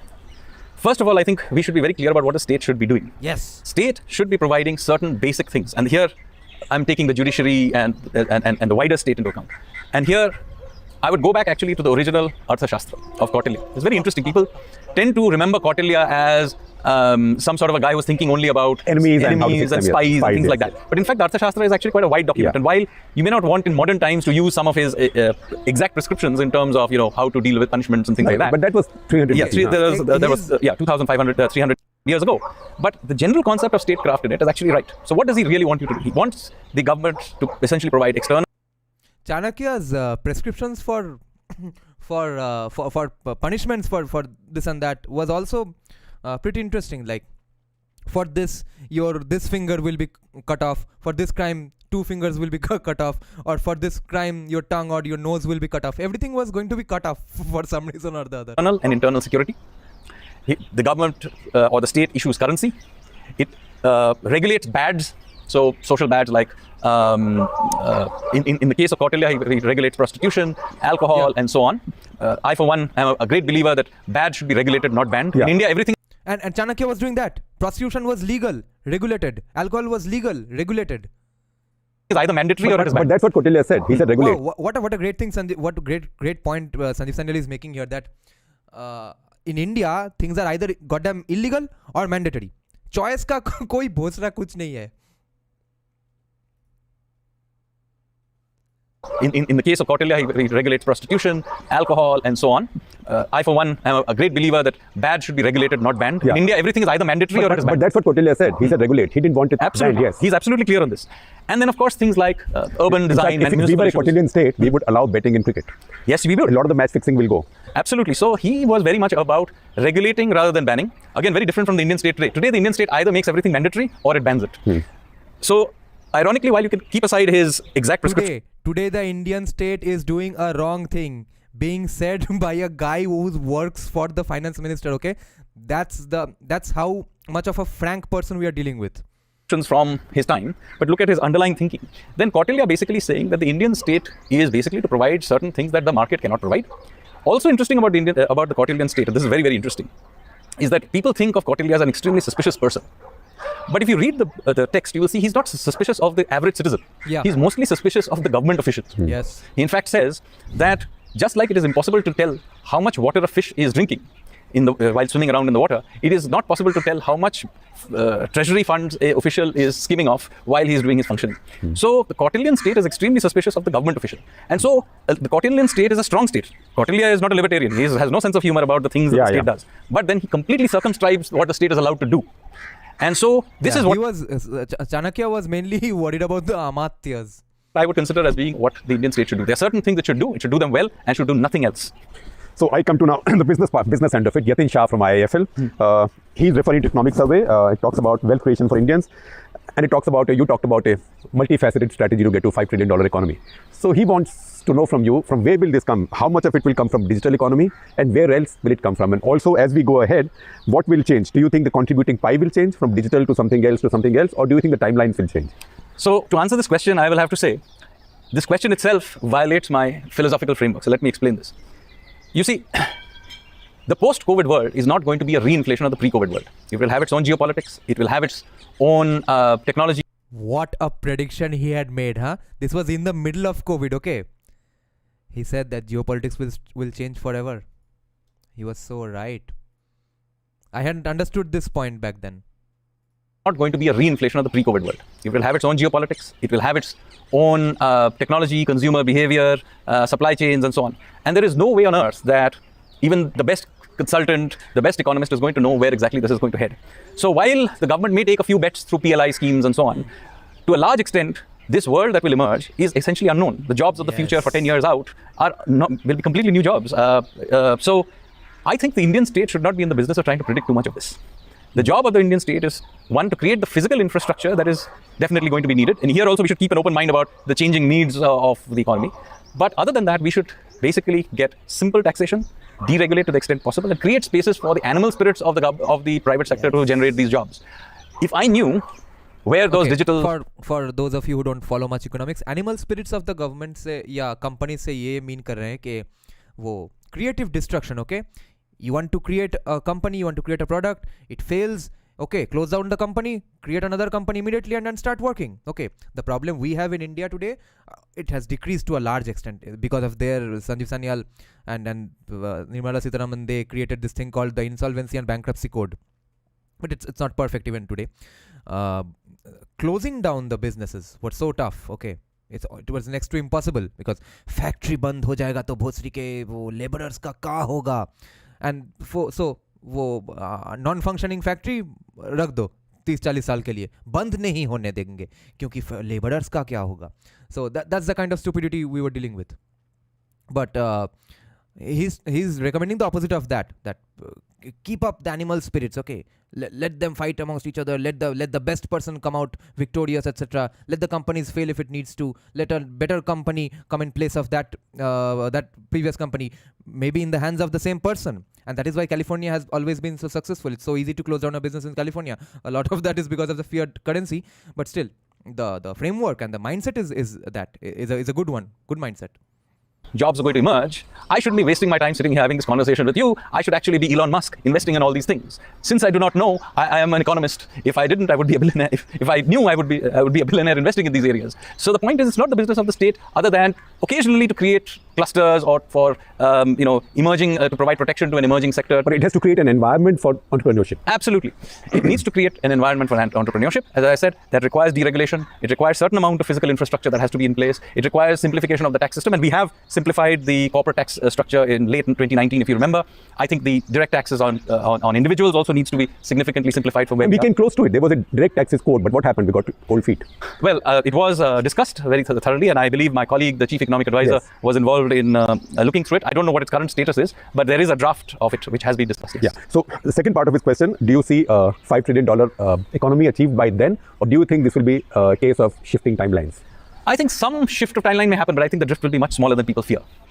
And so let me explain. First of all, the shock that came from the COVID, yes, obviously, the worldwide we got hit by it, we got hit by it in India as well. But I think you will see a very strong recovery. Now, in the economic survey, we talk about a 11% right. real GDP growth rate. With inflation and other things, we'll probably in nominal terms hit 15%. 15%, yes. But I think that is a conservative number. I would be very, very surprised if it is not significantly higher than this. You are not concerned about the return of COVID? The second wave is growing quite menacingly. As I said, since I believe in my whole theory and philosophy is about uncertainty and random shocks. I never write off the possibility of new strains coming and causing all kinds of other disruption. Yeah, and that's because he believes in something. He called himself a complexity theory guy. He's a follower of a particular school of economics called complexity theory. And if you want to learn anything about complexity theory, just follow a YouTube channel by a university called Santa Fe University. Okay, Santa Fe is a place in California. Santa Fe University is an university for economics which focuses and specializes only on complexity theory. So that's very interesting. So they discuss complexity theory in all their videos. But I'm also an optimist. I think we did rather well in containing the first round. Yeah. Vaccines are on the way. And but are we messing up a little with the second round by keeping the vaccine process too controlled? Well, I'm not the person who's running the health side. I know. So take my words with a pinch of salt. But I think there is a case for doing it step by step. And let me explain why. You see, in India, there's always large numbers of people. And rolling out of any such thing has to be done in a phased manner, simply because if you suddenly open the whole thing up, there'll be queues of people queuing up to get themselves vaccinated suddenly on the first day. Then the media will turn up there, aapka vaccine aaj bhi nahi hua, kal bhi nahi hua, dekhiye kaisa hua. So I think the people are not turning up. That is the problem. So fine, in which case we open out the gates wider and wider till the whole. And remember, many of these things worldwide, all the vaccines are now still being done under experimental basis. The point so we have to maintain certain amount of control. When the first wave came, we had nothing to fight it with. Now we have a shield. Yes, but it is initially at least an unknown shield. Too many people wanted that shield. Now we have used that shield for a while. Okay, we have tempered it, adjusted it at the edges. More people have been told that where to buy the shield, and so this thing will be opened and opened wider and wider till it'll be like going and buying yourself vitamin C tablet. Yeah. Because I think the way these vaccines are, I think we'll need 1 year at least. Well, at least for some time, because vaccines will get better with the course of time. True, and remember also the virus has an incentive to become weaker and weaker. I know. Because every one of the deadliest diseases in the world eventually become weaker and weaker because from the vaccine's perspective, they don't want to kill you too quickly. Right. They want to be weak and spread as far as possible. Right. So most of these viruses and other disease over time become weaker, and it will become like any other flu that we get once a year. Yeah. So we have Sanjay Agarwal of AU Bank. It's a small finance bank which is doing very well. One of the new ones. And he has a concern about MSMEs, and I don't understand this very much, but he's in the market. He says that now MSME status has been withdrawn from traders. So with that, traders no longer have access to bank loans that they would have had if they were MSMEs. And That has been in rural solved by India, now, as far as generally I in the unorganized sector, interest rates are usurious. 36%, 39%, 40%, because people are desperate to borrow. So is something being done to bring them in the picture? So this is not, we don't have any ideological problem about this. Right. This is a problem that has been brought to our notice. Right. And and I agree that you do want the trading sector to be alive and well. And in fact, I can say that without this sector and the small network of small kirana shops in the country, we would not have survived through the lockdowns over the last 1 year. So this, the small trader is an important part of our economic system, and we want to support it. Yes. So this has been brought to us, and there are people looking into this issue as we speak. So whatever sensible can be done to adjust for this will be done. So Sanjay Agarwal, be reassured that this is being paid attention to. So the follow-up question he asks is, again, something that I don't know, that now even very small entrepreneurs or traders have to register on Udyam portal. And in rural India, many people may not know this because by April 1, 2021, everybody has to be on it. So what are you doing to evangelize it, to make it easier so people don't get caught? Since I'm not running it, I don't know what the process of evangelizing is. But the idea here is that some form of formalization is a good thing. Because once you have formalized it, then you are allowed, even providing support is easier to do. See, the problem is not that the government doesn't want to provide support and other things to various segments, but as shown with the Jan Dhan system or even with the direct transfers of various kinds of benefits, once you have some identification and ability to target somebody, then you can provide support in a much simpler, targeted way with lesser leakages. So that is all that is being attempted here. Now, it is possible that the evangelizing of this is not adequate, and I can't comment on that because I don't know. But the concept is basically this. Once you clearly have a system of identification, and now most of these people anyway have an identification because of GST and other things that they're doing. So this is not something that they're going completely off kilter. Right. All they have to do is connect 2-3 things they're already doing. Then it allows the whole system to function smoothly. Today, do you see GST as a success or as a failure? I would agree. I would say it's a huge success. The point he made here that targeted programs, okay, even targeted poverty reduction programs, which would be a very unlibertarian thing. That doesn't mean that, okay, is my mic working? Yeah. This mic is working, I guess. Hello. Yeah. So targeted poverty reduction program or targeted any program by the government always leads to lesser leakages. So if a libertarian had to choose between complete welfareism versus target welfare or poverty reduction programs, of course he would have to choose targeted programs, because you are looking for one poor guy to help him out, okay, not imagining that the entire country is poor and giving them everything, roti kapda makan, for free. And here again, let me say, introducing something like GST, or for that matter the insolvency bankruptcy code, these are framework issues. Yes. Whenever we introduced it, at some point in our economic history, we had to introduce them. And whenever we did it, it would have been disruptive. Yes. But now that some time has passed, I would say that this system is, most businesses will agree that this system works reasonably smoothly. It is a significant improvement on whatever used to exist, because it's not as if some system didn't exist before. The question is this system significantly better than whatever exists before? And I think most people will agree it does. Even small businesses who used to complain more about it. Big businesses always thought it was a good idea. And it certainly has created an Indian common market. So not so long ago, it was easier for Mumbai to trade with Shanghai than to trade with Delhi. That has now certainly changed. We do genuinely have some of that is getting messed up now with the states coming up with these new laws, 75% locals, 75% locals. That is in a different market. Well, the labor market, yes. So now one of the interesting things that will happen here, because you can no longer protect, in a sense, your goods market, trying to provide protectionism to your labor market will have some interesting consequences, because now there is huge incentives for other states to wean away your businesses because they can sell you the goods from anywhere else. Exactly. So competitive federalism will take care of this. Yeah, see, Punjab and Haryana, they could face a situation where Bihar and UP say we are not allowing our labor to go to your states. No, forget about allowing. The fact is the businesses will shift. This is perfectly why you want a common market. See, in the European common market, what happens? Either you allow the Poles and Romanians to move to your place, or the businesses will move to Poland. Now you decide how you wish it. I mean, maybe for social stability, you want to reserve it for yourself. That's perfectly fine. What would be your advice to Haryana government and Jharkhand government?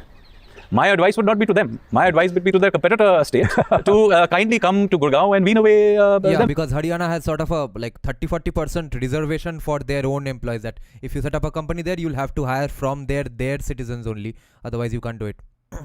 And Abhay is asking the uncomfortable and important question that don't you think libertarianism is a bit of an utopian idea? In theory, yes. Theoretical libertarianism is utopian, because the problem is that we are surrounded by enemies. Like, if everyone was good people all around us, then maybe even communism could have worked, and even libertarianism could have worked. But we need to always try to be as libertarian as possible, not as communist as possible, because even in that direction, you always get greater and greater benefits. Let the competitive energies of different states do what they're supposed to do. Yeah. I have no advice for people who want to introduce restrictions. It's Because I read this Haryana law, and it said that in areas where you can prove to us that the necessary expertise does not exist, we will permit you to have workers from outside. That's like an H-1B visa within India. Yes, except you do not have any control on services and goods being supplied. Right. So all I'm trying to say is let the market function. Now it may be that Haryana then moves up the value chain into areas that are above their 50,000 rupee slab, and it becomes the Silicon Valley of India, and all the high-tech people want to live in Gurgaon, and all the low-tech stuff moves out. That's also perfectly fine. It is for them to judge. I'm not here to judge. Yeah. Except it will lose their purpose of creating low-paid jobs.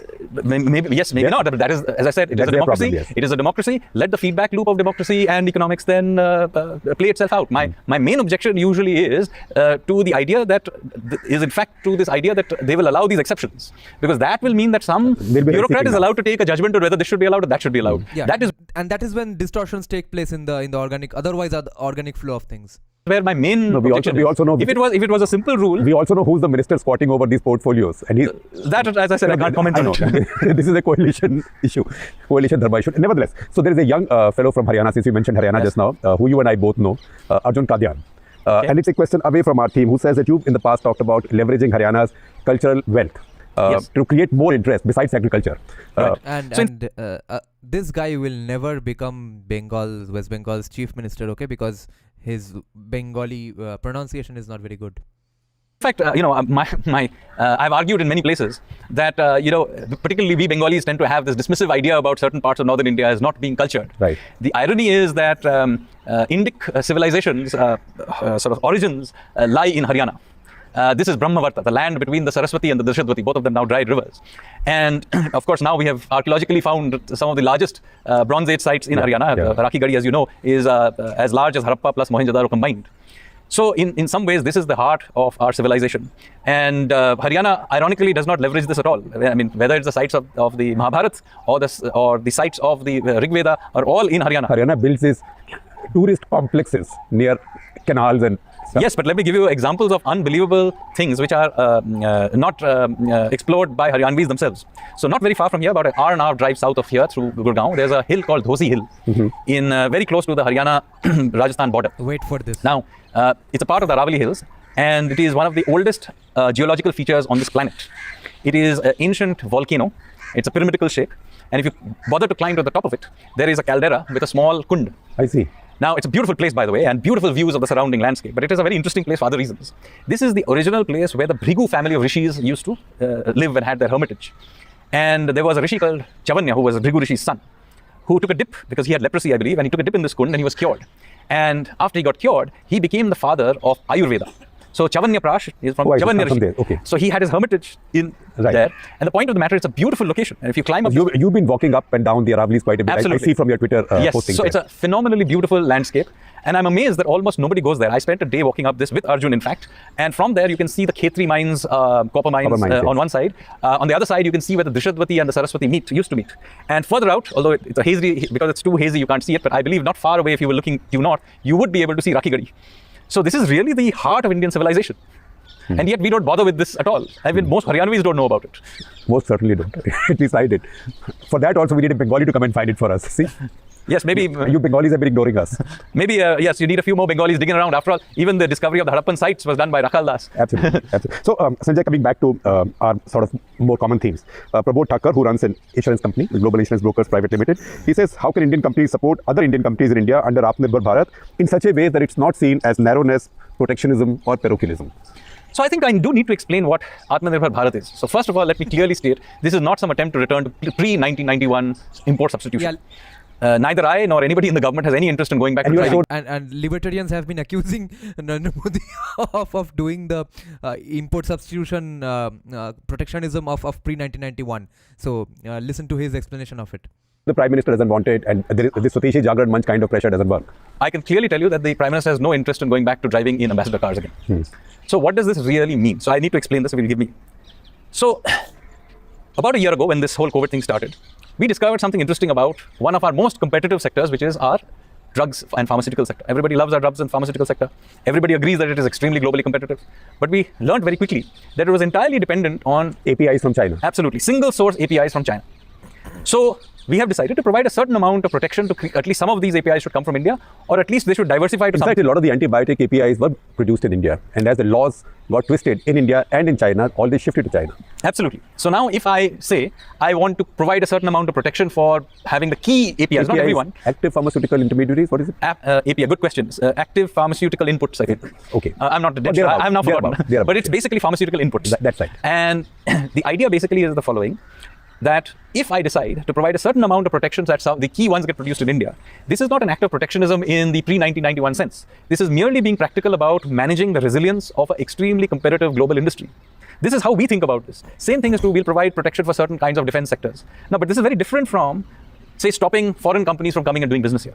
Far from it, we are opening up certain sectors for them to do. We are allowing foreign companies to come here and invest in defense. We are opening up insurance. Just in this budget, we have done 74% now. So what we want, basically saying that, come and do business here. This is true of foreign business coming here, but we are also telling, as your question pointed out, we want Indian industry to go out there and do their stuff. So deregulate it, encourage domestic competition, but also domestic industry, provide in certain areas a certain amount of support. And that is where these PLI schemes, the production-linked incentive schemes, do your thing, do it in India, provide new technologies, bring them in here, train our guys, and of course, trigger Indian animal spirits to go and invest. But are we then also looking at CBI cases 5 years down the line on how people misuse the PLI scheme? Now, of course, if somebody misuses it, as I said, the strong but limited state, limited bit is what we talked about, but the strong part is also important. The Cautillian state has no sense of humor about misusing. So the same state that is suspicious and of its officials and limits them also does not take lightly to people breaking its laws. So minimum government is good, but maximum governance is also a part of the deal. Right. Good. So YP Rajesh, who's our managing editor, he wants... I have a friend who is basically the only guy I have ever interviewed on my channel. He's a world-renowned machine learning expert and artificial intelligence scientist, basically. He writes a paper almost every week. He reads and writes papers like watching a podcast. So, few days back, he met Sanjeev Sanyal in the Delhi airport. And so he was working on his laptop. And Sanjeev Sanyal was roaming around having a coffee. So he has also read all his books because of I told him about Sanjeev Sanyal, and we used to watch Sanjeev Sanyal on weekends all day and all night. He always comes to my house on weekends. So he shuts his laptop and goes to Sanjeev Sanyal and says that, yeah, I'm a big fan of yours and I've read your books. Thank you for telling us these stuff about our history. So he says, oh, so you are Bengali? In Bengali, he says it. And so which book have you read, etc. Now walk with me. But the thing that pissed me off was that my friend did not tell him that he's such a significant name in that industry. He just told him that I work in AI because these nerds of the engineering department are so humble at the wrong times. I wanted Sanjeev Sanyal to know that such people exist in India from a tier 2 college. His hilarious story is that TCS told him that you won't get a promotion at a particular phase in your life because you are from a tier 2 college. Now he works in Hugging Face. To know bank privatization. 2 banks have to be privatized this year. 1 insurance company. How confident are you that government will be able to do it, given the fact that we've just had protests on farm laws and then also some labor protests? In fact, there's another question from a young colleague of mine, PR Krishnan Kutti, who says that what does this bank strike indicate? Does it indicate that pressure is already building up? Clearly, there will be people who will oppose this. Otherwise, somebody else would have done it. So nobody is claiming that these are simple things to do, whether it's the farm laws or privatization or any other kind of reform. If there was no opposition to it, then clearly somebody would have already done it. So the fact that there is some opposition does not come as a great surprise. The question is it worthwhile to do? And are we committed to it? That is the main question you're asking. And let me say, we are committed to it. In the case of the farm laws, we willing to talk to the farmers. There may be genuine issues that need to be, the edges can be maybe smoothened out. But we continue to be committed to the general idea. After all, these reforms were debated for something like 3 decades. That's right. And I don't think this argument flows through that, oh, there was not enough consultation. I'm afraid there was consultation and consultation and consultation. इतना अमीरों का जगह है कि पीछे beagle ऐसे ही घूम रहा है, किसी का बीगल ऐसे ही छोड़ दिया कि जाओ बेटा जी लो अपनी जिंदगी. Beagles, I mean, minimum basic good breed beagles start at around 80,000 rupees. And that beagle guy is roaming around at the back. And so yeah, Vaibhav, my friend's name is Shayok Pal. His English pronunciation and spelling is Sayak Paul. His Twitter handle is called Rising Sayak. So my view is they need to be done, while the exact way in which it was done can be smoothened out. But I think I think the political leadership and certainly technocrats like myself are completely committed to it. The same thing is true, by the way, of privatization. Just as an aside, many of these companies, by the way, used to be private companies. Exactly. So all the oil companies, for example, insurance companies, Air India, most of these banks were all private companies. They were taken over. Now one can have a long debate about whether it was sensible to take it over at that time. Some people will say it was. I am of the belief even at that point in time it was perhaps not a good idea. No, in fact, government wanted to do more banking. They could have set up new banks of their own. Absolutely. Yes. And in fact, what happened when the initial nationalization happened, right in the beginning, large financial scandals happened. India's first financial scandal in the mid-50s, the Mundra scandal, was linked to LIC being nationalized. Yes. So Yeah, right in the this is beginning, another thing there that was people, something fishy about the whole business of people don't get about Manmohan Singh's prime ministerial era GDP growth rate as well. That people think that, oh, first of all, he deserves so much credit for doing in 1991. And then giving the country a 7%, 8% GDP growth rate during, up till 2013. That's also because of the banks giving out so many bad loans to absolute fucking random nobodies, okay? Now, Sanjeev Sanyal keeps saying that he has cleaned up the banks. Now, I can't explain to you the technicality of it, but you will pretty soon see after de-dollarization that what he means by that, okay? At the moment, people have given hints. Biggest asset management companies in the world have given hints. Their actions show it that today Indian banks are the most stable banks. Indian banking system is the most stable banking system in the world at the moment. No one has more faith in any country's bank or economy than India today. That's because of people like Sanjeev Sanyal and because they have rectified what Manmohan Singh's era did with the banks. And they gave out so many random loans. That is why the GDP growth rate was so much. It was not because of good reasons. Similarly, Bill Clinton had recommended so much to banks that give loans. Let people take loans and maybe they can live or build a house of their own. Maybe they will pay it up someday, and they were not able to. And then therefore 2008 crash happened. Of course, commies, socialists, right-wingers, left-wingers, almost everyone blames only the capitalists for the 2008 financial crash in USA, but of course, they did a lot of screw-ups that they should not have done. A lot of evil things were done by them that should not have been done, that could have been avoided, that should have been avoided. But the entire thing was started by Bill Clinton's policies. Again, government was the one who screwed it up in the beginning. Okay, it was Bill Clinton who asked those banks, forced them in a way, gave them incentives that, yeah, do this stuff. ऐसे ही loan दे दो लोगों को, घर घर खेलने दो लोगों को. उससे उनका भी GDP growth rate उससे ही बढ़ा था. nationalization. So and yeah, Vaibhav, he pronounces it Paul, P-A-U-L. The spelling is P-A-U-L. Okay, in Bengali we call it Pal. For my own view is and since then, by the way, there's been a huge amount of value destruction in many of these institutions. Many did not grow to the extent they could, and many of them, of course, became hugely loss-making and continue to gobble up large amounts of resources, whether it's BSNL or MTNL. Or I think a very good example is Coal India, because as global coal prices have gone up, Coal India's stock prices come down. You all get this. See, I know a lot of you all hate Shekhar Gupta for maybe legitimate reasons, and a lot of you all maybe haven't listened to any economic speech or interview of Sanjeev Sanyal. So this is basically two almost libertarians hanging out and talking about economics. So, we can keep debating these individual companies. So, as a concept, it is very clear that in many areas, we do need to privatize. Now, I have no ideological problem with retaining certain amount of public sector. There are many areas you want public sector. Clearly, in defense, the state should have some capacity. Even in finance, by the way, some amount of banking should be in public hands. After all, even India's private banks have not covered themselves in glory. Absolutely, they have different problems, but they do have their own problems. So, I am of the view that there are strategic sectors where the government does need to maintain certain amount of presence, and they should, and that is our policy. But for many things, you should now allow the private sector to either take it over completely, like in airlines and hotels and things like that, or more space should be created for them to function. So, for example, in the case of the banking sector, today we have almost 2/3, almost 70% of the banking system is in public hands. Now, even if I make a case that some part of into the foreseeable future or forever, some part of the banking system will always be public. Even if I accept that, and I think that is the case, then even then you cannot make the case that 70% of it should be the public sector. Yes. So some space creation for the private sector has to be there. So some of it should happen through the existing private sector growing. Some of it should happen through new players coming in, and I am a votary for allowing new private banks to come in. And of course, on the edges, some 2 banks or whatever number is suitable should be allowed to be privatized too.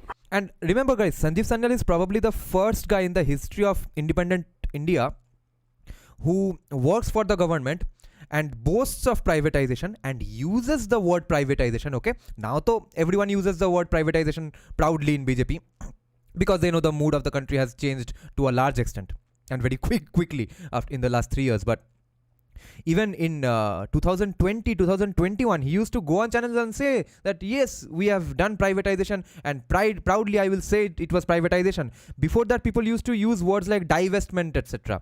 But he told people that अरे भाई डरो मत, privatization किया तो डरना क्या? Are you okay with the idea of corporates running, industrial groups running banks? That is a more complicated question. There is one question, should private sector be allowed a bigger space? Unequivocally, yes. Yes. In the case of allowing the corporate sector to come in, then you have to manage an additional problem, which is of conflict of interest. हाँ, Should खुद से खुद का loan लेके खुद का ही कुछ product या कंपनी फंड कर देगा. then a bank which Lend to that group. lend to the same group. Now, if it is a standalone institution which is doing its own thing, then I have no problem. If it is linked to another group and it is lending to the same group, then the question is, who decides on credit quality? Will they be able to, will the Chinese walls be good enough that some amount of favoritism doesn't happen? After all, the banking system in the end, in every country, is implicitly backed by taxpayers. Yeah. Yes, and see, it's never going to be good enough. He's, for objectivity's sake, he's saying, will the Chinese wall be good enough? Will they be so ethical, etc.? But it will never be good enough because again, in that case, we are hoping that it's run by a good person and not creating incentive structures and checks properly to prevent that from happening. And that is how this Sam Bankman-Fried guy, or Fried, I keep forgetting his surname. Sam Bankman-Fried, I guess. No. Anyway, that FTX company, okay, bitcoin वगैरह का आदमी है, उसने ऐसा ही किया. खुद के company का फंड्स लेके अपने ही एक और कंपनी में सब पैसा घुसा दिया, किसी को पता ही नहीं चला जिसने उसके पहले कंपनी में इन्वेस्ट किया था, और फिर दोनों गड्ढे में चले गए. वो बंदा बहुत बड़ा ESG DI का प्रवक्ता है, उसके दोनों माँ बाप डेमोक्रेटिक पार्टी का ये बहुत बड़े डोनर्स है, तो बचाने का बहुत कोशिश किया, मगर अब गया है, गाड़ में डंडा दे दिया है. So consequently, we will end up implicitly backing an entire corporate group. So this is a much more complicated issue than saying private sector being allowed in. And here I have some misgivings of being completely allowing free, sort of laissez-faire. Yes. So there has to be some restrictions, and they have to be carefully designed. So this is not an area where I want free flow. Yeah, the principle of libertarianism has to apply to the free market as well. That now, since protection of life, liberty and property is the government's duty, even for a libertarian, unless he's a completely theoretical libertarian like Milton Friedman's son, David Friedman. But if the company is preventing life, liberty or property, or if the company is running in such a way that you just hope for it to be run by a good person, otherwise the company goes to hell or does bad things, that's not a libertarian principle. So Ramya Nair, who's my colleague, who you might know, she covers business and finance for us. She's taking us back to the retrospective tax that Arun Jaitley had promised, oh my God. who you knew very well. Retrospective tax, guys. Created by whom? Pranab Mukherjee.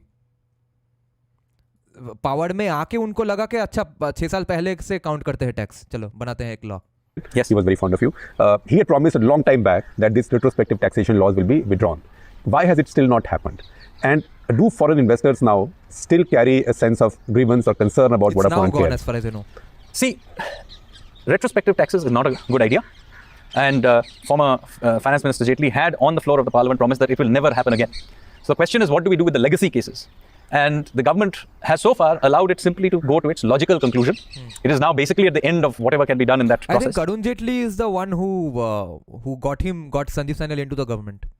And my sense is that in the end, as whatever happens, something will work out which will work for everybody. But it is not something, this is not an experiment we would want to repeat ever again. So will you still want to appeal this KN and Vodafone arbitration decision?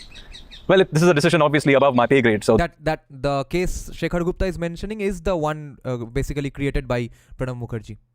And he, people who know him personally or his inner circles, I've heard those people say that Pranab Mukherjee was personally offended by the actions of Vodafone, that how can a private company think they are bigger than the government or something, even though they were not. And so I will personally see to it that they are absolutely, their company is screwed, etc. And then big officials from Vodafone used to seek meetings from him to beg him to not do the retrospective tax, but he did this anyway. But as I said, as the theoretician of the government, let me say this is not an experiment we want to do ever again. Yeah. Okay. Ramakrishnan Prayag, very simple question. He works with Jindal Steel and Power. How will the Indian economy function in the next 3 years? 3 years of this government, obviously. Fair. So I think clearly one major issue is the revival process, which is clearly in that we are signaled in our the recently announced budget that this is about reconstruction and rebuilding and getting the momentum of the economy going again. And here we have taken a path which is somewhat different from what other countries have done and what many other experts may have advised us to do. First of all, we have gone for providing fiscal support, but we have taken a peculiar path for it, which is that we have done it almost exclusively through capital expenditure. Yes, this I like very much. Not capital expenditure, but I'm talking about basically what he's going to say, that the stimulus packages of USA versus what the Indian government did, free vaccines and free food, etc. अब वैसा situation आ गया है तब तो हम wait नहीं कर सकते हैं, market will take care of it, वो तो कोई भी पागल लिबर्टेरियन भी नहीं बोलेगा. But the Indian government what they did was so much better than what USA did, the hub of libertarianism. So much better than what Abhijit Banerjee, a Nobel laureate, recommended. So much better than what Subramaniam Swamy, a Harvard economics PhD, a free market guy, recommended. All of these guys, Abhijit Banerjee, Subramaniam Swamy, what they recommended was done by USA and was rejected by the Indian government, maybe with the advice of people like Sanjeev Sanyal, which is they did not hand out cash money to people during COVID. USA did that. USA has printed $3.3 trillion in the last 3 years. And because of that, the entire world is facing so much of inflation. Imagine the inflation we would have faced if India also did that. Abhijit Banerjee's headline is still there. You can Google it anytime. He's saying that print more money in order to fight inflation. And Subramaniam Swamy was also of the same opinion that Indian government should have given out free cash during COVID as a stimulus package. Or as a help. Many experts and economists were of the opinion we should have gone for trying to boost consumption expenditure through various kinds of transfers. The America has, for example, gone for stimulus checks and so on. But when people are scared, they don't want to spend, you transfer money to them, they'll put it in the bank. That is precisely the point that we made as one of the reasons why we did not do this. The second reason is, let's be clear, we are going to run up debts to do this. Future generations will have to repay it. We want to leave assets for them. Yes. So this is one part of why we wanted to make sure that capital expenditure is the path we want to take.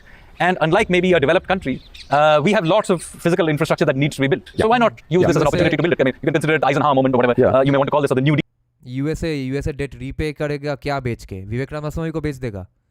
deal. But why not use that? America is still using the highways that they built when they built them. Absolutely. So this is one part of what we wanted. Today I was seeing a great interview discussion of Tim Pool के साथ Tucker Carlson का. Okay, Tim Pool is one of my favorite American political commentators. He's also a rock guitarist. He has a band. So Tucker Carlson was saying that America has not done anything good, has not come up with anything creative after 1945. Ever since he's saying that ever since we bombed Hiroshima and Nagasaki, our collective morality, creativity, everything went to hell. We have not written any great poem, written any great story, innovated anything that has benefited mankind since 1945. To do. And so if you look at the fiscal deficit, we have allowed for that fiscal deficit to eventually drift down over 3 years to the original path, but have not tried to squeeze it there very quickly. The other thing that many, especially US-based Indian economists, were of the opinion that we should then finance this with very high tax rates. But we have been very, very clear that we are not going to do this. I think the demand for high tax rates is to be seen to be hurting everybody else but me. Yes, my view always was that those who advocate these high tax rates should advocate it in the country of their residence. Exactly. So that they and their progeny pay for it. Right. I think that in India, We should be trying to go for growth. I mean, you may still be too young for it, but I was in college when India had 97% tax, 97.48% tax. Well, I don't remember it in memory, but I certainly have read enough about the times. 97% tax, 97% tax, okay? और company कौन कौन है? बजाज, टाटा, जो कि independence से पहले से भी थे, and then Infosys in the later years, and Ambani in the 90s. That's when we gave birth to the black economy. It's not just about the black economy in terms of sheer fairness. If you want the private sector to be taking risks, and and you want creative destruction, and you are saying that we're going to have the insolvency and bankruptcy court, which will liquidate you if you get it wrong, then on the other side, you have to also have the system that if you did get it right and you were lucky and you pay all of it to me, then you paid all of it to me cannot be true. We have to allow that person the incentive structures to be such that people take risks. So in a risk-taking economy, you've got to have a system where taxes are kept low. And so in 2019, we had brought down the corporate tax rates. And let me say, if a time comes where we are earning enough in revenues because there's enough momentum in the economy, this should also be done for personal taxes. It's just that it's just that we don't have the space to bring everything down. But ideally, we should have very low tax rates and simple tax rates. Sanjeev, last question I will take is from somebody who knows what she's talking about. Again, Ramya, inflation targeting strategy that India has right now. Do you think it is right? And what's your view on inflation? Sujit Bhalla has written something today in the Express. So it depends what you thought the inflation targeting system was set up to do.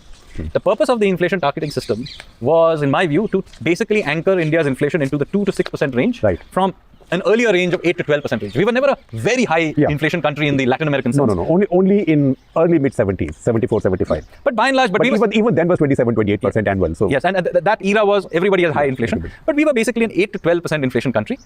The inflation targeting was successful in the limited thing that it was supposed to bring inflation back into this 2 to 4% range, and it did a decent job of that. 2 to 6%. Sorry, 2 to 6% range. And it did. If that was what it was meant to do, it was successful. Now, I agree with Sanjeev Bhalla. It was helped in this process by the fact that global inflation also was well behaved during this period. And yes, maybe we were lucky in that. But the inflation targeting system for the thing it was set up to do succeeded. Now comes the next question. First, was there a price we paid for? Sanjeev Sanyal is being too humble, and it was already beginning to show signs that after during the COVID, and now we know in hindsight that after the entire COVID thing was over, USA and most of the other countries of the world went to hell because of inflation, but India did not. India had the best inflation rate in the world. For this, yes, we did. Because for a period of time, I would argue, we had to keep monetary policy tighter than we would have otherwise kept it. And that, and by the way, I am, I'm publicly known to have been a critic of keeping real interest rates too high for too long during the period 16, 17, 18. So it comes as no surprise that I think at that point in time, we should have loosened things without having too much inflation in the system. Nevertheless, the fact is, that was really a management failure. It was not a problem of the inflation target. Because after all, at that stage, if you remember, there were 2 occasions where the inflation rate actually fell below the 2% bottom. So I think the monetary managers of that time should have been a little more careful and should have perhaps managed it such that it was brought more towards the center, the 4% range. But anyway, done is done. But that is not a failure of the target mechanism. I would take Sujit Bhalla's second argument more seriously, where he also argues that the CPI basket should be regularly updated. That, I think, is a fair... That is the consumer price index. Yeah, the consumer price index. Our basket of consumption is now significantly different from what the consumer basket now reflects. Food has clearly come off very significantly. Any country which becomes richer, its importance of food in our basket goes down. And those of new things like, for example, our mobile phone has become an important part of our basket. That should now reflect in our... it's called data over atta. Data over atta. But every generation, every 10 years it has to update it. So the time, I think, has come to have a CPI which reflects our consumption basket. And that would also remove all these other complications. Is this core? Should it be core? All of these discussions. So what are the bond prices telling us now? So globally, yields are going up in India. So this has to be, so the Indian global popping up of yields has to be seen in the context. Few days back, my frequent viewer who is not here today, Neenar, he was asking me this question in the comment section that Sanjeev Sanyal has recently written an article which I have not read yet, but in that article he has argued this point that we are going to change how to count our GDP. That is what he just said here in this interview as well. So what is happening globally, and this is a little evolved. So because in your previous avatar you worked for an international bank. Yes, and my job was to bet on interest rates and exchange rates. Right. So this is actually a very involved issue. So you'll have to give me a few minutes to explain this. Sure.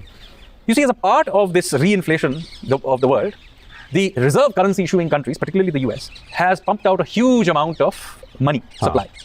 Now, it was needed from the narrow perspective of reinflating the economy from where we are right now. However, here comes the tricky bit.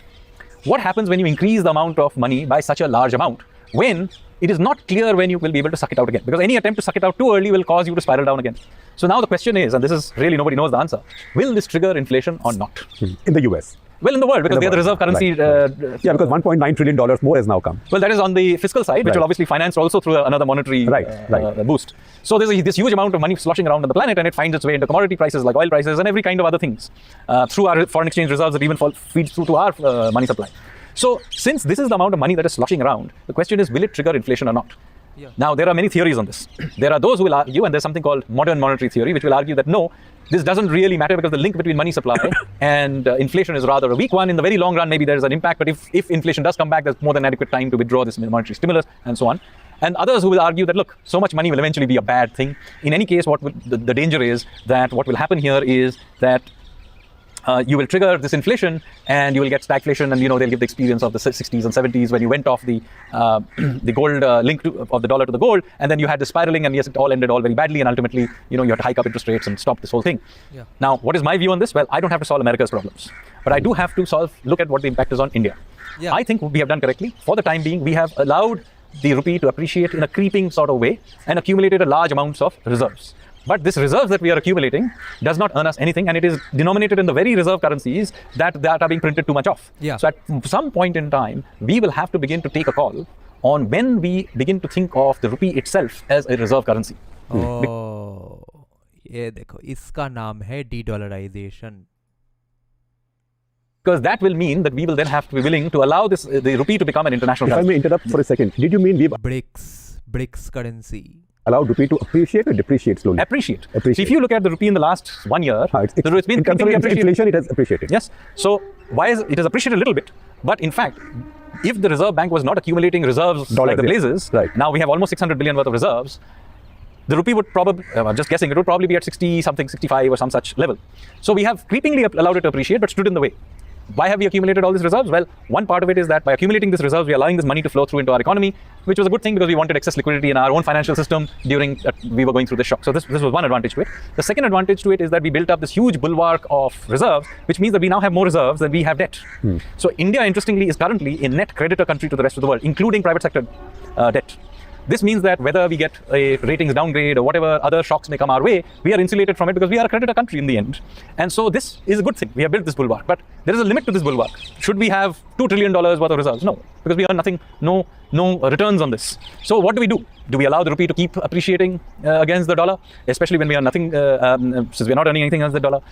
If it keeps appreciating, is it bad for our exports? These are all decisions that have to be taken according to the circumstances. There's no, there's no rule book to play by, particularly because we are entering a zone where if we aspire to be a global economy, $5 trillion economy or even bigger eventually, then we have got to begin to think seriously about, at some point, not immediate future, 10 years from now, 15 years from now, the rupee itself being a reserve currency. Because that is when other countries will be willing to finance us at near zero interest rates. Right. It will not happen immediately, but we have to be willing then to begin to doing things like allow the internationalization of the rupee. Cannot be done today, so don't jump immediately, but we have to begin to think about these issues. So, for example, our inclusion in global bond indices, which we are hoping to do sometime this year. This is a step towards that direction. Well, good. So, before we conclude this, give us your guess for this year's growth rate. We know Moody's, we know McKinsey, we know Credit Suisse, we know the economic survey. Give me your guess. Well, since as a co-author of the economic survey, I have to say the economic survey has basically gone for 11% plus 4.5% inflation, gives you a nominal GDP growth rate somewhere in the 15.5%, 15.3%. Yeah. I think that is a conservative number. Now, I'm not in a position to put a hard number, but let me say that will be considered eventually a conservative number. I think the reinflation of the Indian economy will be very strong. In fact, we can already witness quite a lot of it, despite ripples along the way, whether second wave and all that kind of thing. And I think other than a few sectors which we have deliberately held down, like international travel or entertainment and so on, almost all other sectors have seen very, very strong recovery, strongest in the world. In fact, so much so it is now causing some disruptions. I myself have very recently purchased a car and I had to wait for several months before I got delivery of it because the factories were not able to to keep up. So I think that's the good news. And as a society, never mind the government, I think as a society we demonstrated to the world that we can really deal with big shocks. Yeah. I think the administration, I think the way even our villages dealt with such a major shock, keeping peace for 1.35 billion people through a big lockdown, extreme disruption, the system kept going. And look at the amount of chaos that has happened even in developed countries, whether it's political chaos or breakdowns of all kinds. I think we Indians need to be proud of ourselves. Well, I think on that note we can conclude this session. And given how pretty your neighborhood is, I think we look forward to doing it again at some point of time. And then we talk about maybe. Yeah, Raghuram Rajan is probably a laughing stock in the minds of Sanjeev Sanyal and Shekhar Gupta. And okay, now we are going to get to his speech in Delhi School of Economics, explaining the nuts and bolts changes that this government has done. And imagine, guys, the Bengalis watching still. Imagine if this guy was the Chief Minister of West Bengal, what things we could have achieved. चलो, सरकार को कुछ करना चाहिए, नहीं बोलना चाहिए, तो हमको भी नहीं बोलना चाहिए. हमको खुश रहने दो ममता बनर्जी और शुभेंदु अधिकारी को लेके.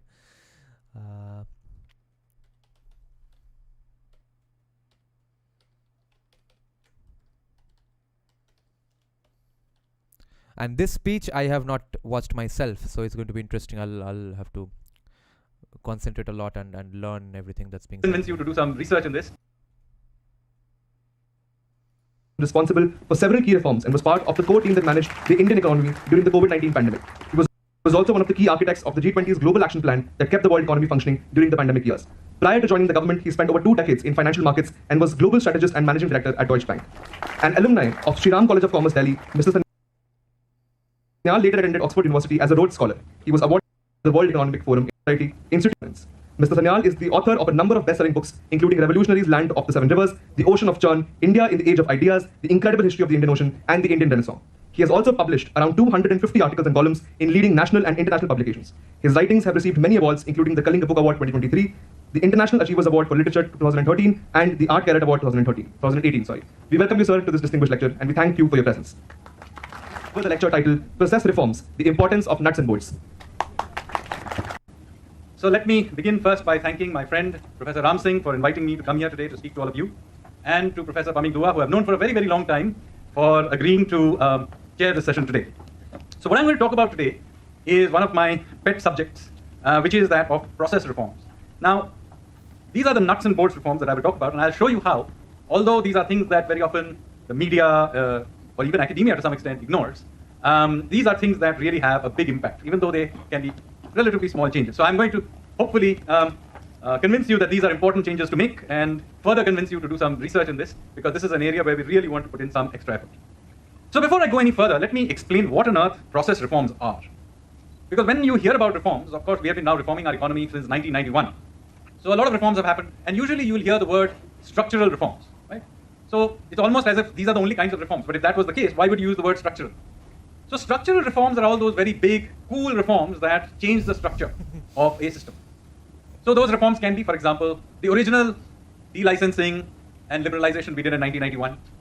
After that, we did a lot of structural reforms. The more recent ones, for example, we introduced the inflation targeting framework, right? To introduce a monetary policy committee. Professor Dua was a part of that. So that is a change in the structure of how macro stability is managed. So that's a structural change. GST. Yeah, GST, big change. We completely changed the way indirect taxes is done. So that's a structural change. The insolvency and bankruptcy code. That's also a structural change, because you change the nature of creative destruction in a country, right? Those are big structural changes. But there is another class of reforms called process reforms. Now, at some level, these are not the big changes, because I'm not attempting here to change the structure of something, although cumulatively you may end up changing the structure. Yeah. But any individual one of these reforms is usually sector-specific, microeconomic at some level, small changes, which essentially try to make a given structure work more effectively, efficiently, and so on. So that is really what a process reform is. We call it process reform because this is really about getting the process of whatever it is to run better rather than change the architecture, which is the structure. Yeah? So this is what I'm going to talk about. These are these nuts and bolts reforms as I have called them earlier. But as you will see, they are absolutely critical. In fact, even to get structural reforms to be successful, you very often need to do a large number of these small iterative changes. So a lot of it is about iteration, feedback loop, and adjust. And those of you who have an interest in technology will immediately recognize it as being something similar to how software is introduced. Yeah, so this is how you know the term agile, for example. So think of this as coming from the same kind of school of thought. So I'm going to show you different kinds of process reforms that we have attempted, and I have personally had something to do with, as examples of the kinds of process reforms that happen. This is not exhaustive. Maybe some of you will find other ways of doing it. I'm just giving this as illustration. But I think this will cover most things. So there are some kinds of process reforms where essentially you don't need to change anything but just streamline the existing process. These are the simplest kinds of process reforms you can do. That doesn't mean it doesn't have a big impact. It can have a large impact, but they're simple to do administratively. You don't have to change the laws. You don't have to hire new people. You don't have to even change the regulations. So given the system as it is, you just make it work a little bit better. So that is, I'll give you an example of it shortly. This is the streamlining of an existing process. Another can be that you have to change the regulations under a certain law. So it's very important you understand the difference between them. You see, when a law makes its way through the parliament and ultimately it gets gazetted and becomes a law of the land, that is not how actually the system uses the law. The department or ministry which is responsible for that law will ultimately create rules and regulations. That is what really applies to you for the day-to-day functioning. And very often, those regulations need some changing. So that is another kind of process reform. You change the regulations under a given law. Then there is a third one where you have to actually go and change the law itself. This is obviously more complicated. You have to think of an amendment or even a new law. Then you have to send it to a parliamentary committee. Then you have to take its way through, supposing it's a state law, through the legislative process, state legislature, or if it's a national law, you'll have to take it through the Lok Sabha, Rajya Sabha, assent of the president. Then it will appear, and then after doing that, you again have to write those regulations again, and so on. So this is much more complicated. Can be done, but I'm just pointing out significantly more complicated.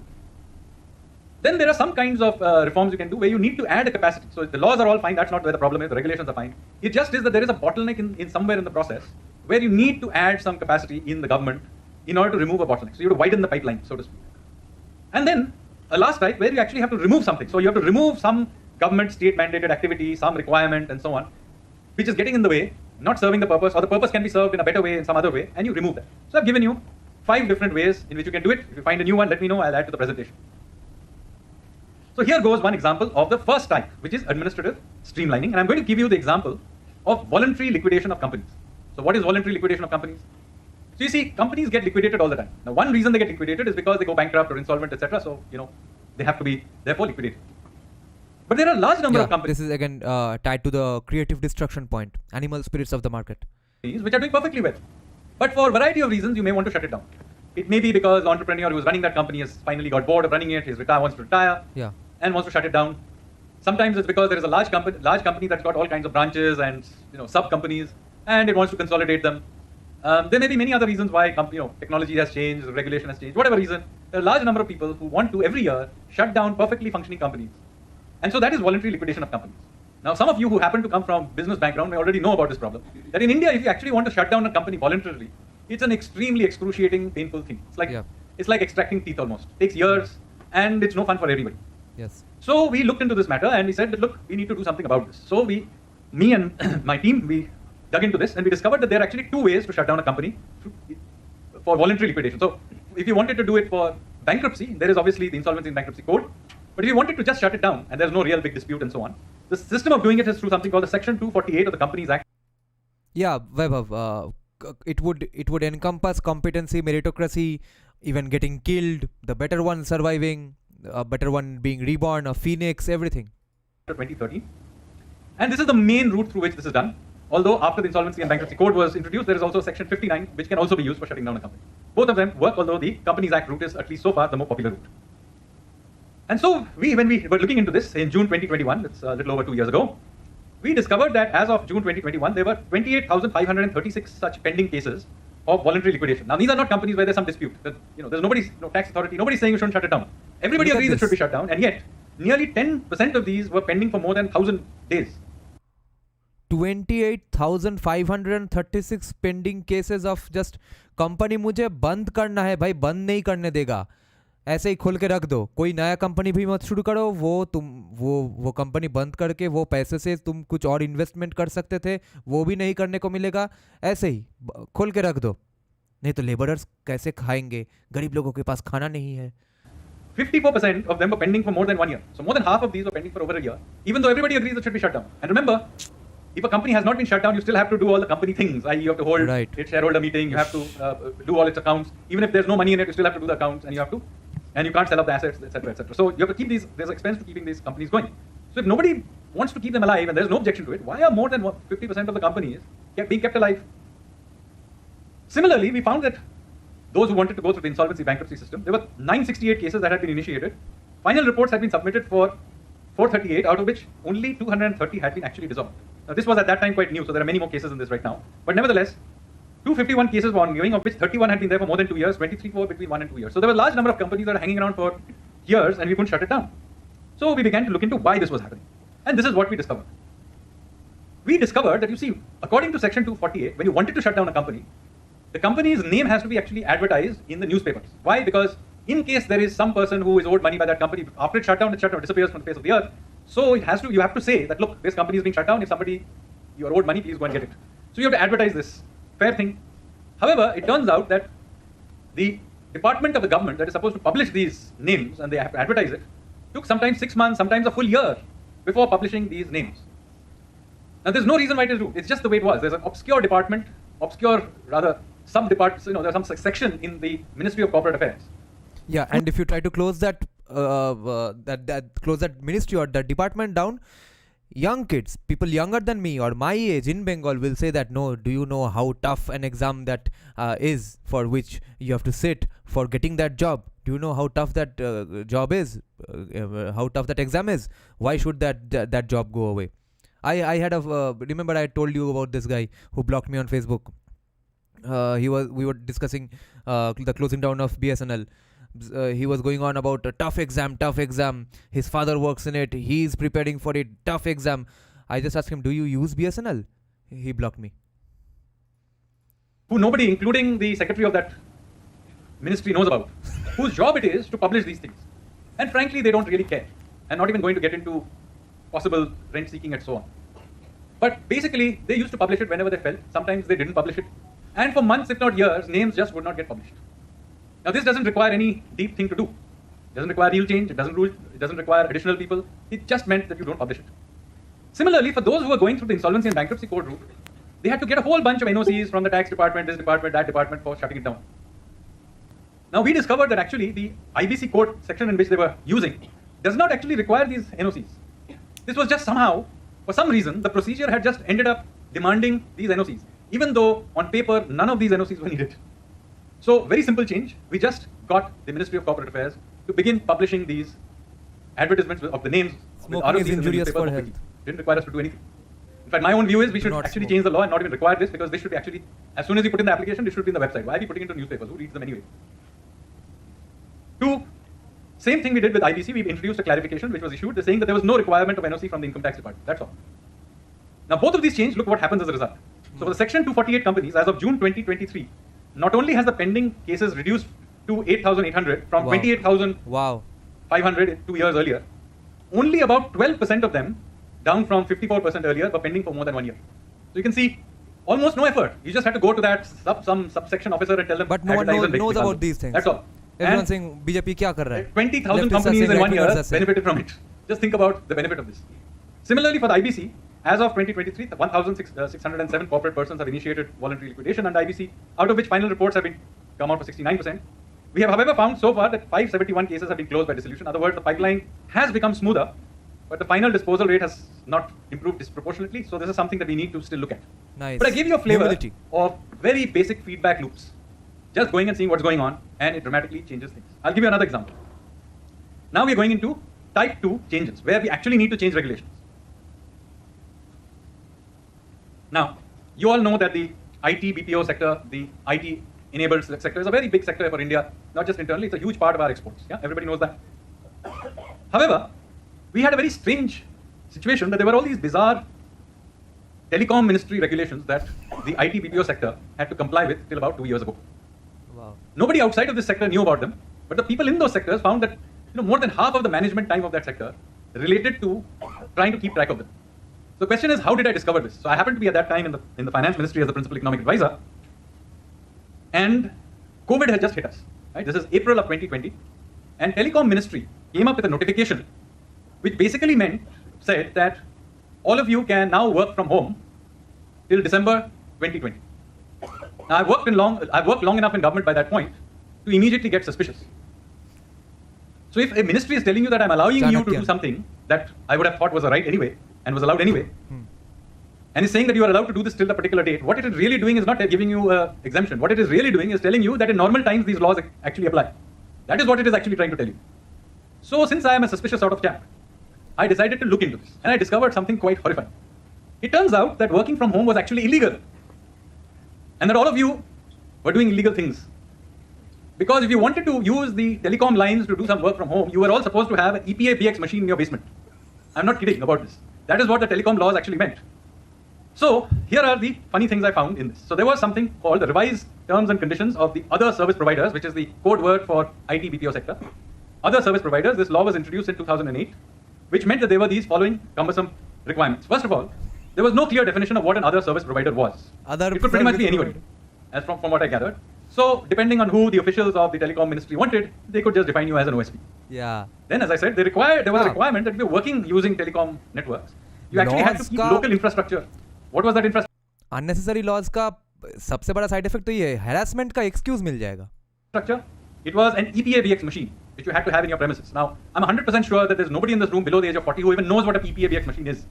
It's a 1980s technology, and in this universe of cloud, it's a completely absurd thing to require anybody to have, even a large company to have an EPABX machine at all. But that is what actually was a requirement. You required separate registration for each OSP. So, for example, if there was a BPO and you had different locations, it wasn't good enough to actually get yourself one license to do it. If you created another small unit somewhere, you needed a separate registration and go through the whole process again for that separate location. And finally, you couldn't share between the domestic and international. So just imagine OSP. Let's say you are for an OSP, you're the back office of Singapore Airlines, just random example. So you are Singapore Airlines, you have created a back office for your ticketing, your baggage claims, whatever it is, you created a back office in India. Now, the Indian guy who is calling in to find out about his ticketing, etc., he can call one BPO. The guy calling from an international has to call another BPO. So they cannot be shared, that this thing cannot be shared. There is no real benefit from this, just a random requirement. And it is quite extraordinary. Let's imagine what the problem will be. Supposing I happen to be an Indian who happened to live in Singapore, bought a ticket in Singapore, came to India, and then had a problem with my flight. Am I Indian or am I international? I'm sitting in Delhi. Where should I call? Should I call the international line or should I call the domestic line? And how on earth is the airline to know who on earth is calling? Bengali में ना एक term है for doing these things that which require you to go to the government offices.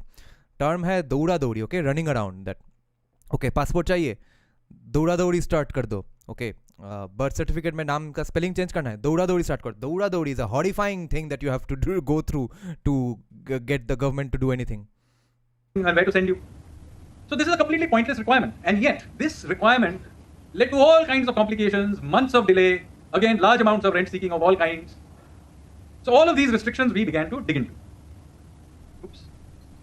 And in the end, who gets the job done earliest? Who has the contacts, political contacts, नेता वगैरह का कोई पहचान वाला निकल देगा, वो काम करके बाहर चला जाएगा. After identifying these regulations, we then decided we will change these things, and so a simplified OSP regulation was issued in November 2020. We discovered that it wasn't good enough, and then we went further in June 2021, and we completely liberalized it. So now what happens, there's a clear definition of OSP, which basically means today, it's a requirement for voice over BPO services, and since voice-based telecom services are anyway dying, so it really doesn't, it's a rapidly diminishing segment. But at least we have a clear definition of OSP, and they are the only people to whom this applies. There is interconnectivity between infrastructure sharing between OSPs that is allowed. There's a guideline that allows use of EPABX at foreign locations, cloud, whatever. You don't really need to have to care about having an EPABX machine. You can work from home on remote locations as you wish. And there is a removal of a distinction between domestic and international OSPs. So all of these things were done. And this is the kind of relief the BPO ITES sector felt. And it was big enough that, by the way, pretty much every major player in that sector, when these rules came out, they tweeted thanking the government. Because this was such a big headache and they thought that they'll never be able to get rid of it. But when it happened, whether it's Nandan Nilekani, Mohandas Pai, you name it, the head of TCS, everybody tweeted saying it's fantastic. And just to show you what we found, so a December 2021 NASSCOM result said that whether OSP reforms had helped in reducing compliance burden, and 92% of them said that it had helped them. How much of the reduction had happened? Well, 28% said that 50% of their compliance burden had disappeared because of these rule changes. And as you can see, almost everybody else saw major changes as well. Whether OSP reforms will make voice-based services more competitive, 94% thought it would.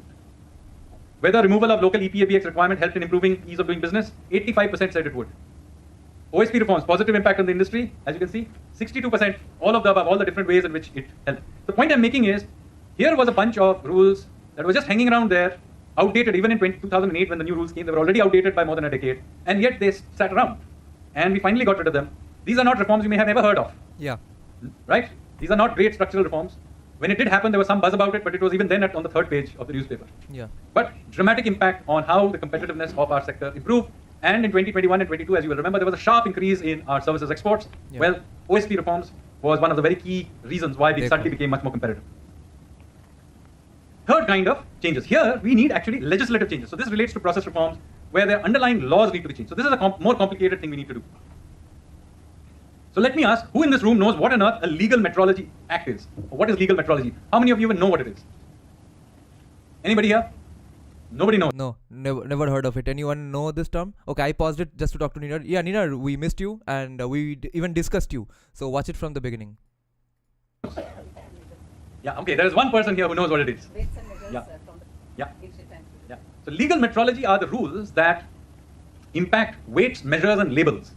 Right? You're all actually victims of Legal Metrology Act. On a daily basis, you're interacting with legal metrology in some form or the other. Any product you use, the labels all coming from the legal metrology type rules or the labeling laws. Not many people know about it, and yet this is probably the single biggest source of headaches for anybody doing any kind of manufacturing in this country.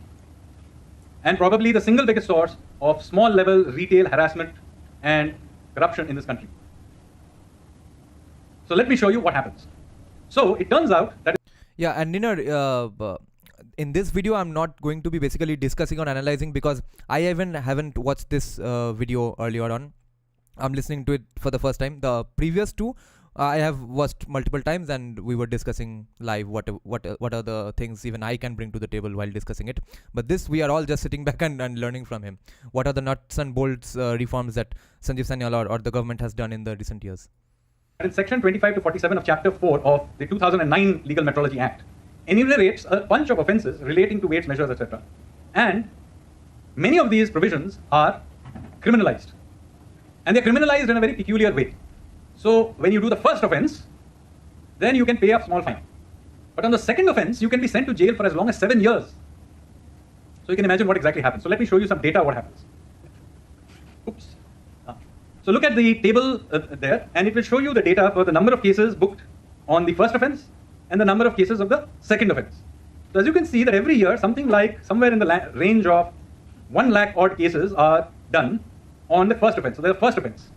But the second offense, there are almost none. Country our size only has in 20, 21, 22, 11 cases. And of the number that actually found it to the court of law is only 7 cases. So this must suggest that we must be a genuinely honest people.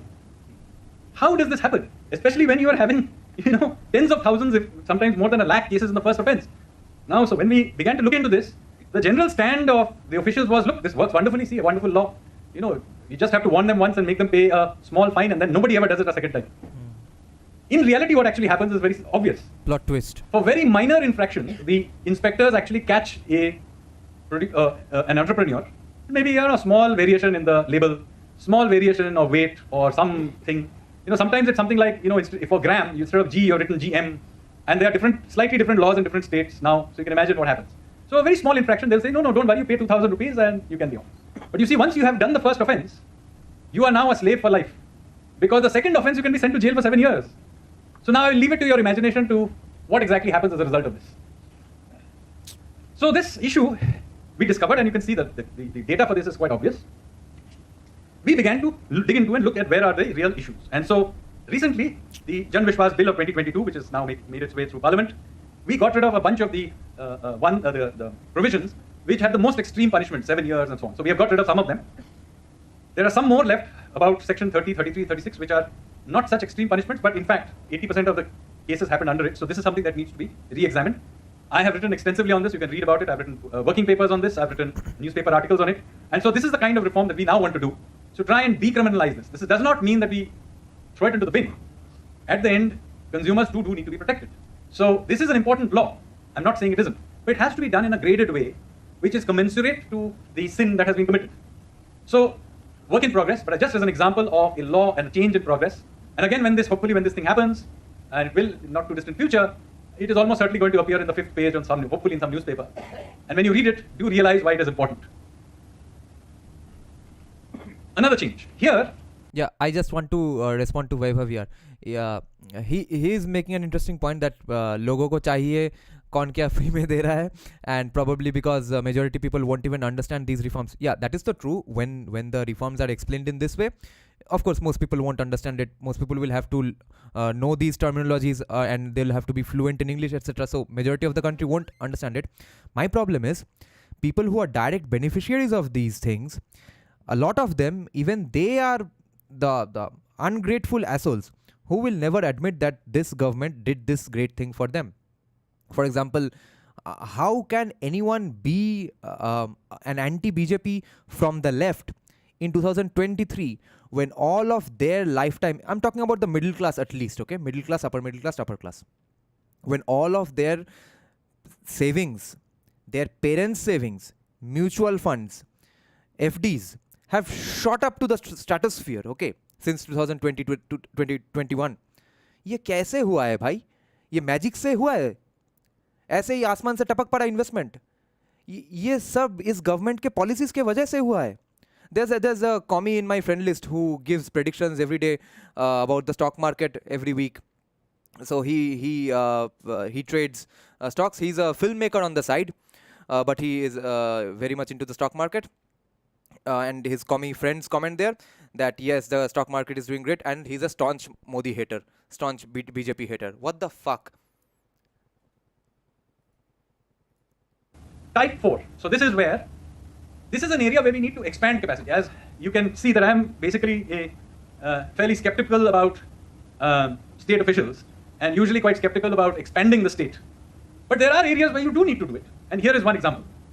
And if someone thinks they are an expert on stock market while being a filmmaker, and they are a day trader, that is they trade their stocks within 15 days or every day, you know, they don't probably know much about stock market unless you are a full-time professional in the industry trading stocks.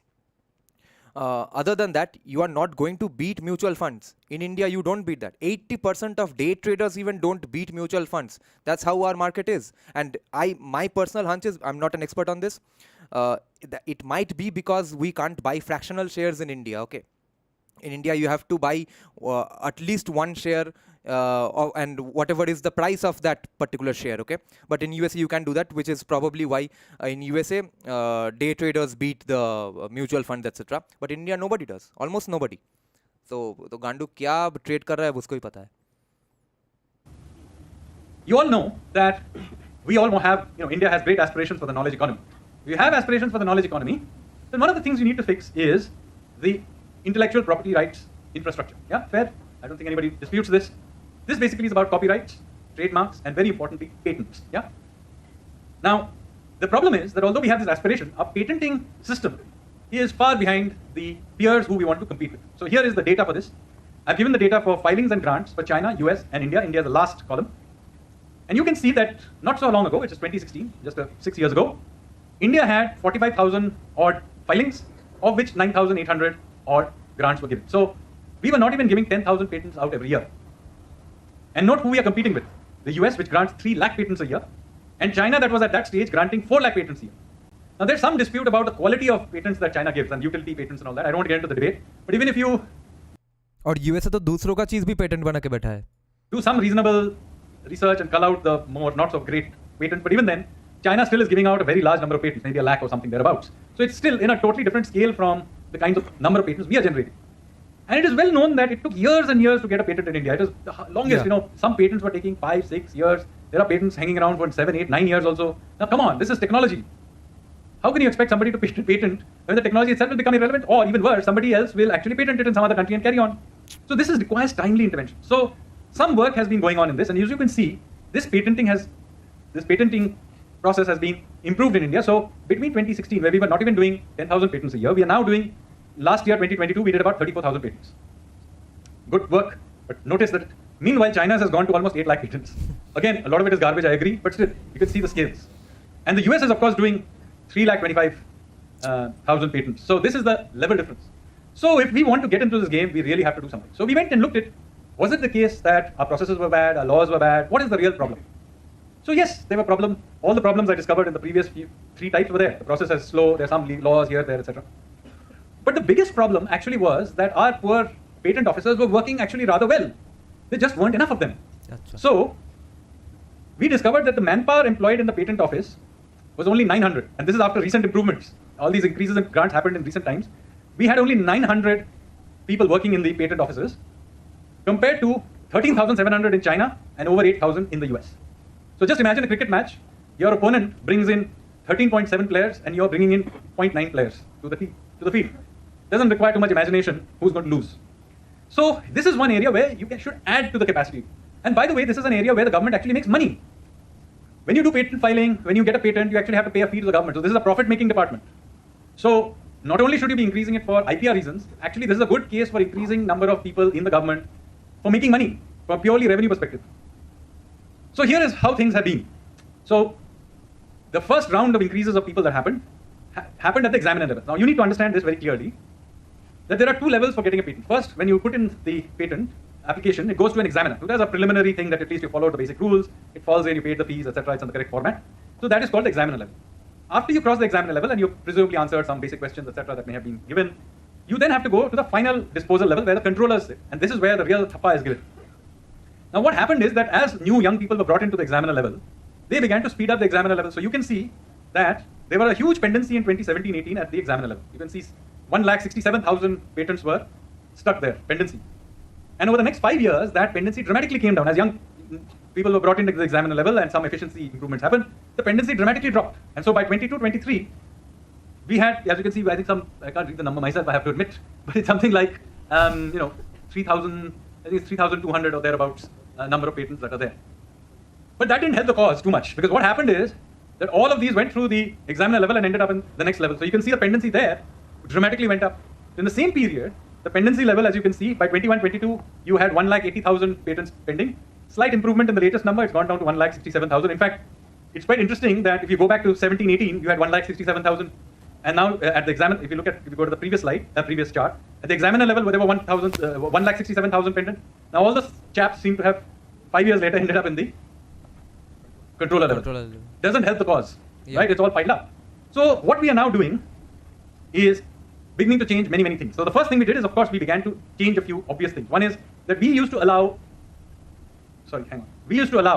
people right up to the end to, if there is somebody who wants to question the patent, they were allowed right up to the last day to go and raise a question. Now you can imagine what happens. Supposing I want to put up a patent, we've gone through the entire process, and the last day my corporate or other competitors will go and put a question. Now the whole process will get jammed. So we have introduced, a 6 months period where you can do it. And so there are other changes. But the biggest change we are now doing is simply doing a massive amount of hiring. So this number of 900 officers will, in the next 18 months, become around about 2,000. And over time, we will take this up and up. And the idea is that this will go up very sharply.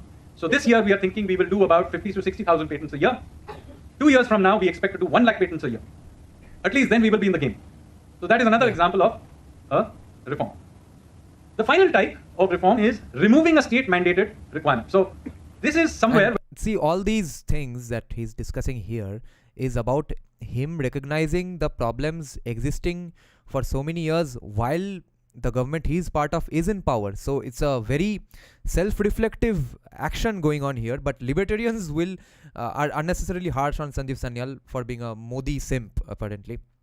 But they will probably think that if they ever met Sanjeev Sanyal, they would ask these questions as a gotcha moment with Sanjeev Sanyal. But he knows these things and he's working on them already. Where it's the opposite of what I did in the previous one, where instead of adding something, here I'm going to remove something that the state wants you to do. And this involves a mandatory activity that is there by law, which at least in my view serves absolutely no purpose. So, there was something called, recently you may have heard of the Mediation Bill 2021. Now what is mediation? Mediation is basically the activity where, supposing there are there's a dispute between two parties. One is to go to court, fight the case, etc., litigation. But the other is that there is a process of mediation by which both parties are brought to the table. There is a mediator, and he tries and kind of mediates between them. The English word mediates between them, and they come to some agreement that is somewhat less confrontational. So this is a process that is being encouraged, and there is good reason. There's so much load on the courts. Maybe there's another way of doing it. So a mediation bill was introduced to give this mediation process some legal teeth and a basis. But as a part of that, when the bill appeared, that bill said that they were going, for civil cases, they were going to make it mandatory to do a mediation first before going to court. Now when the parliamentary committee looked at it, it said that why are you forcing people to go to court? If I and my neighbor have a dispute over the hedge, maybe a mediator can help, but a very large proportion of the cases I probably have already had a third neighbor who's tried to mediate and it hasn't worked. So if I'm already gone to court, very likely that it's not going to work. Yeah. So make it voluntary. Why are you making it mandatory? So this is the logic they used, and so this mandatory provision was removed. So when I was doing the research into this, I discovered that actually for commercial cases, interestingly, it was mandatory. Now this is a peculiar situation because it means that if there is a commercial dispute, the two companies have to go and attempt to mediate first. So in order to see whether you wanted to do it somewhere else, you should at least go and see whether it has worked in the first place you tried. Why should you have mandatory pre-litigation mediation? What has worked? What has happened as a result of it? So we looked into the data for this, and we found data. And by the way, this happens under the Section 12A of the Commercial Courts Act of 2015. So this is not something we can blame on, the British left us or something that happened in ancient times. All of these are recent laws. 2015 is when this was made mandatory. So as a part of that, we began to look into this issue. And we looked at the data from two commercial courts, district level commercial courts in Mumbai, which is an obvious thing to do because that's our commercial capital. Vaibhav's question just got answered here. Yes, these problems were not created by BJP. Yes, some are from the British era, some are from the Congress era. But the libertarian would argue is that why do these problems exist even now in 2023 when this government came to power in 2014 and when Sanjeev Sanyal is working since 2017? Problem hai kyun? So good place to go and start.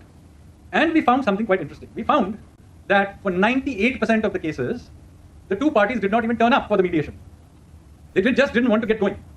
And even in the 2% of cases where they did turn up and they did try something, only 1% actually This is such a libertarian way of thinking that if someone's going to the court, isn't it obvious that they must have tried mediation already, which is going to cost them less resources and money and time? Mediation बिना करके कौन court जाता है भाई? और इसने mandatory बना के रखा है मीडिएशन करने का. It worked out to some solution. The other case also failed.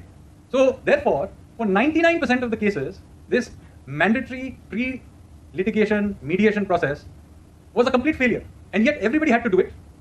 It added something like 3 to 5 months extra to an already long and slow litigation process. Of course, it was loved by the lawyers. Yeah. So law fact guys may not agree with my my assessment of the situation. So don't tell them. But the result of this was we jammed up the entire process. It's a complete waste of time. So just yesterday I published a working paper on this, why we need to get rid of mandatory pre-litigation mediation in commercial litigation. And hopefully I will make a case for this, and let me see if I can succeed pushing it into voluntary. I mean, I'm not against mediation, by the way, just in case anybody has the impression. I think it's a good thing. Of course. I just think it should be voluntary. Yeah. And if it's not working, let the parties decide. And this is true for everything. Every process must earn its place under the sun. If it is such a good thing, then people will go for it voluntarily. You don't need to mandate it. And if you mandate it, then there is no incentive for those who are in that sector to improve their services. Yes. So I am a big believer that this has to be done. This is a big libertarian sort of slogan that good ideas don't require to be forced. And it has to be converted from mandatory to voluntary. So what is the conclusion that one should reach from this? First of all, there is a lot to be done in process reform, and as I hope I have been able to convince you that these are important reforms. That not only, I'm not just talking about media, but even in academia, the amount of thought, research, etc. that is done in these somewhat obscure reforms is quite limited. And certainly very little attention is given to them as a class. So you may look at individual reforms, but very little research on them is done as a class of reforms. And so this is something I wanted to bring attention to you. Maybe I've inspired a few people in the audience to look at this. I have, of course, talked about 5 different ways of doing it. But they don't always fit into neat boxes. I do want to point this out. In some cases, you may need to combine them. Maybe I've tried to solve it in one way. Maybe there's another way of solving it. So don't think of them as nice, neat boxes. Those 5 types I invented, I just invented at the top of my head. Maybe there's a better way of categorizing them. This is not written in stone. My main purpose here was to show you how to think about this category of reform and to show you that as a government, we are continuously taking feedback and trying to make this iterative process through which we are trying to make ease of doing business, make the economy a little more efficient. And the cumulative effect of all these small reforms ultimately is the thing that will ultimately make us, hopefully in the next 3-4 years, the 3rd largest economy in the world. Thank you, ladies and gentlemen. अच्छा Q&A है क्या? देखते हैं. Thank you so much, sir, for your riveting and deeply informative presentation. I'm sure all of us in the audience have greatly appreciated you for all of your. I'll take 3 and then otherwise I'll forget them. Q&A will be fun. Very interesting talk. So I come from sciences, not from this community. So we as a society, as a country, are against reforms. And so my question is we are very slow when we think अच्छा about. वैभव नाम देख लिया तो Delhi school of economics हाँ. When we do about the reform. So how to do reform? So that makes it 3 questions. Yeah, let me, otherwise I begin forgetting them. So the first point is about mandatory, and if 98% are not even turning up, why not force them to come? Well, the fact of the matter is that in India particularly, people go to the court only when they absolutely have to, because it's a painful process even if you win, right? So therefore the fact that people are अच्छा ये तो हाँ Lokavia is asking out of context. There was a Twitter thread on India being a dangerous country for women. Any thoughts, facts, laws, logics? Yeah, first of all, question their premise. It's a dangerous country for women, yes. Compared to whom? Thomas Well would always ask this question that yes, if you are saying something is bad, compared to whom is it bad? Is it cosmic justice? You are imagining it that yeah, compared to heaven it's bad. Yes, everything is bad compared to heaven. But in comparison to whom is India bad, and what are the reasons for that? First, let them tell which country they are comparing it with. Are they comparing it with USA? Then we can bring out other crimes that happen in USA. And if they are saying that, or even if there's another argument to make in favor of USA, that yes, they are a prosperous country. $23 trillion economy है, $33 trillion debt है, वो अलग बात है, मगर $23 trillion GDP means something. And we are not that big of an economy. So prosperity, police numbers, obviously it's less. And at the end of the day, women are physically weaker than men. So women will always be unsafer than men, if that's a word. So who are they saying India is unsafer in comparison to? at all, going to the court means that you've already attempted many other forms. Yeah. And in any case, the fact that they're not turning up means that they don't want to mediate because the mediation process, whether because they hate each other or because the mediation process itself is not earning its keep. Yeah. So therefore, why force people to do it? If it begins to work so well and the mediators are good, then the process will itself work. Why force people to do this? Because actually what is happening, I'll tell you, it's even worse than what I actually said. There is a provision in that same thing about mandatory mediation which allows certain kinds of exceptions and exemptions. Now what is happening is that all these 98% are actually paying lawyers more fees for trying to make sure that they are somehow accounted for in those exemptions and accounted. So you have the absurd situation of even more fees being paid to the lawyers and all kinds of and by the way, the parties may hate each other, but on this one thing they both agree, that they must both get exemption of some sort in order to be able not to have to go to the mediator. Now, why force people to do something nobody wants to do, and especially when it's not even working? So my view is, look, like any process, it has to come through the feedback loop. If the feedback loop is that it is not working, ease the system. If after a few years we discover that mediation process has suddenly become a very good thing, they will begin going there. I don't have to force people to go. So as a feedback loop thing, maybe in 2015 they thought it would work. It hasn't worked. So fine, let's just change it. In fact, that's one of the points I'm trying to make in this process thing. They don't have to be ideological about anything. Right. Right? Look at what happened as a result of a certain change you made. Yeah. Did it work or didn't it work? The data will tell you it did work or didn't work. If it didn't work, change it. If it did work, great, carry on. So yeah, data over feelings, facts over feelings, data over ideology, guys. Yes. And Friendly Vimana is saying, by per capita terms में USA हमसे भी आगे है rape में at least. Oh, I had no idea. Thanks for letting me know. और ये per capita conveniently leftists भूल जाते हैं अचानक कभी-कभी.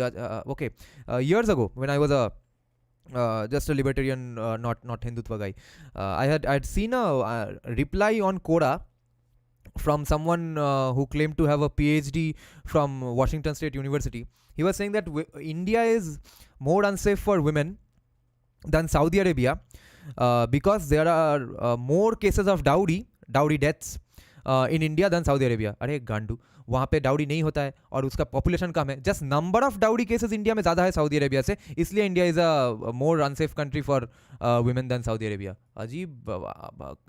मैथ्स में क्या जीरो मिला था, पीएचडी तक पहुंचा कैसे? That is my general approach on this matter. The second matter is on discoms. It's a very complicated issue. It's not a central government issue, so I have not applied my mind because this is really a state government issue and I have to be very careful what I say here because I am a central government official.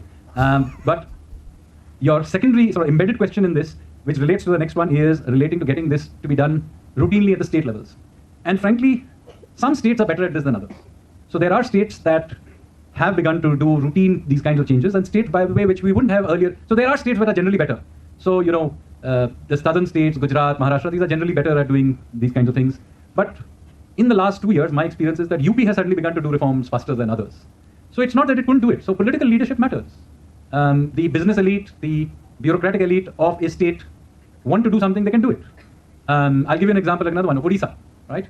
Odisha is not historically considered a cutting-edge state in any way, and yet significant changes and very slow but steady changes have happened, and you know, the business climate of Odisha has done quite well, and not just business climate, you know, the delivery of services, etc., has, so over time, somewhat improved.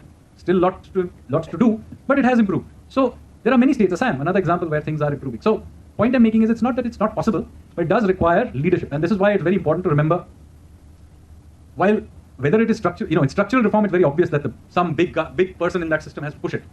But in process reforms, while you do not need the top political leadership to push every little bit, it does require a certain culture that has to be created, that this becomes a routine part of doing these reforms. So I mentioned here five reforms because that's the time I had. But let me tell you that India's current growth is heavily dependent on all kinds of these kinds of small reforms that have happened in the recent years. Even during COVID, we opened up the drone sector, we opened up the space sector, we opened up the geospatial sector, we privatized Air India. All of these were small things. Okay, Air India one is quite high profile, but most of the others, if you were not in that sector, you wouldn't have noticed. But it's now routine. Every ministry, every department is kind of incentivized ki haan batao naya kya tumne. And that most of the orientation is towards ease of doing business, smoothening the process, or if you are a welfare department, then delivery of that to the last mile delivery, is that good? Are you using technology? So there's continuous pressure to do something, feedback loops are taken, and progress is made. And some of those things may not work, but the difference here is that you're doing feedback loops. So if it didn't work, you change it. After all, it is this government who created that mandatory thing, 2015 ka act hai. We are ourselves saying that it hasn't worked. So okay, let's relook at it. Yes. Finally, yeah, Lokavya, interesting conversation here. Yeah, he's saying it's a vague accusation on rape and rape statistics reported and unreported, and whole culture, misogyny and patriarchy. And is it true that marital rape is legal in Bharat? Yeah, it's kind of legal in Bharat. Again, how is one ever going to litigate marital rape? I don't understand, unless you skew it completely against the man, so that any woman can accuse their husband of marital rape. So the marriage laws are already like that, so maybe another one can be done that way. But if it's a vague accusation on rape and rape statistics, then you don't have to answer it in the first place. You have to troll the guy, essentially. You have to again come up with hilarious replies and not take him seriously. But your second comment is more important. Per capita rape statistics are perhaps influenced by the degree of rape cases which are reported and unreported. Yes, absolutely. But the problem is, and that's how Kolkata, I think, remains the safest city every time, or West Bengal. Yeah, Kolkata is the safest city because maybe people, anytime any crime statistics is shown to be low, people can accuse it to have unreported cases. Okay, तो unreported अगर है, तो Twitter पे किसी को कैसे पता है? Unreported है तो unreported ही है. So now the problem is, we all know that there are cases that are unreported. So when you are discussing this topic, you have to discuss it with an honest actor in the conversation. Maybe a fellow with whom you agree on other 80-90% things, but both of you all agree that yes, there are too many unreported rape cases, and how to change, how to better our society. Not with the fucking commie. Coming to the issue of how to do reforms, which is the issue. Look, every society has inertia. This is Newton's laws also say that the natural state is nobody wants to do anything. But I think a moment comes in the life of a country, and I don't know whether you agree with it, but I certainly can feel that there is a certain sense in this country that we are going through a turn in the cycle of civilization almost. It's not just national history, but civilizational history. And I think that has given a certain urgency to do these things. We'll go through a demographic shift for 25 years. This is our moment. If we don't do something in the next 25 years, well, that moment will have gone. Whether it's China +1 or the fact that finally, being the world's third largest economy is within reach. So these are things that give you that feel that reforms can be done. So sometimes reforms happen because we are forced to do it. So the 1991 reforms were things that we were forced to do. Our economy collapsed. Our chief ally, the Soviet Union, collapsed. So very reluctantly we did some reforms. That didn't sustain itself for too long. 2000. Yes, and that is the other thing that Congress is never mentioned. It wasn't even, it's not like the 1991 reforms एक बार शुरू हुआ तो चलते ही रहा, reform होते रहा, ऐसा नहीं था. 7-8 साल बाद तो बंद हो गया. And yeah, more importantly, Indian police is underfunded. Yes, and this is also something I learned from Sanjeev Sanyal. India has more NGOs than the number of individual policemen. So yeah, police का numbers तो बढ़ाना ही होगा, police का fitness का ऊपर ध्यान देना पड़ेगा, पुलिस के रिक्रूटमेंट से इतना रिजर्वेशन और कोटा हटाना पड़ेगा. इसको वो मतलब बचपन में अच्छा फुटबॉल खेलता था, बचपन में क्रिकेट खेलता था, इसका बाप किसी नेता को जानता है, इस हर बात पे कोटा है पुलिस में. तो कैसे वो क्राइम सॉल्व करेगा? 7, 8, etc. There was another slowdown, so some more reforms happened, but generally we have been reluctant reformers. The change that I see is that we have become an aspirational society. So now I think we are doing reforms because we aspire for a better life. We aspire to be a global power. And I think that in some ways gives it a momentum that doesn't require a crisis to reform. And I think that is genuinely a change.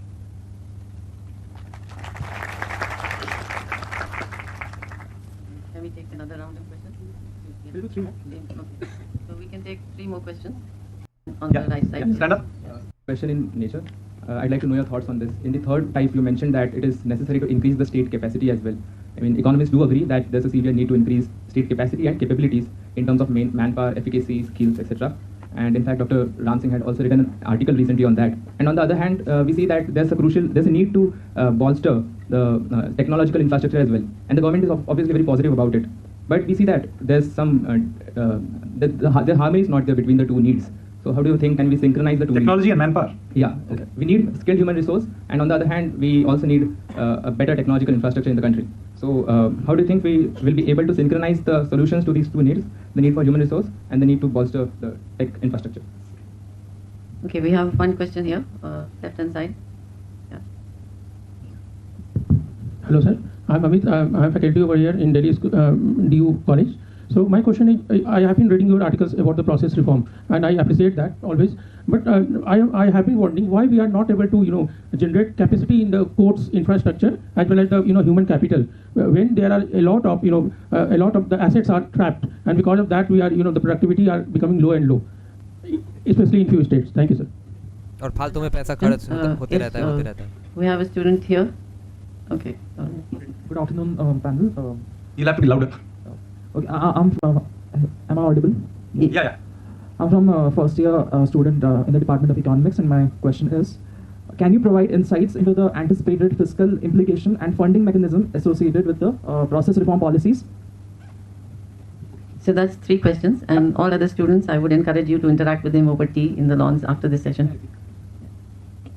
So the manpower issue, and I'm going to take a slightly broader view on this than just, this department needs so many people.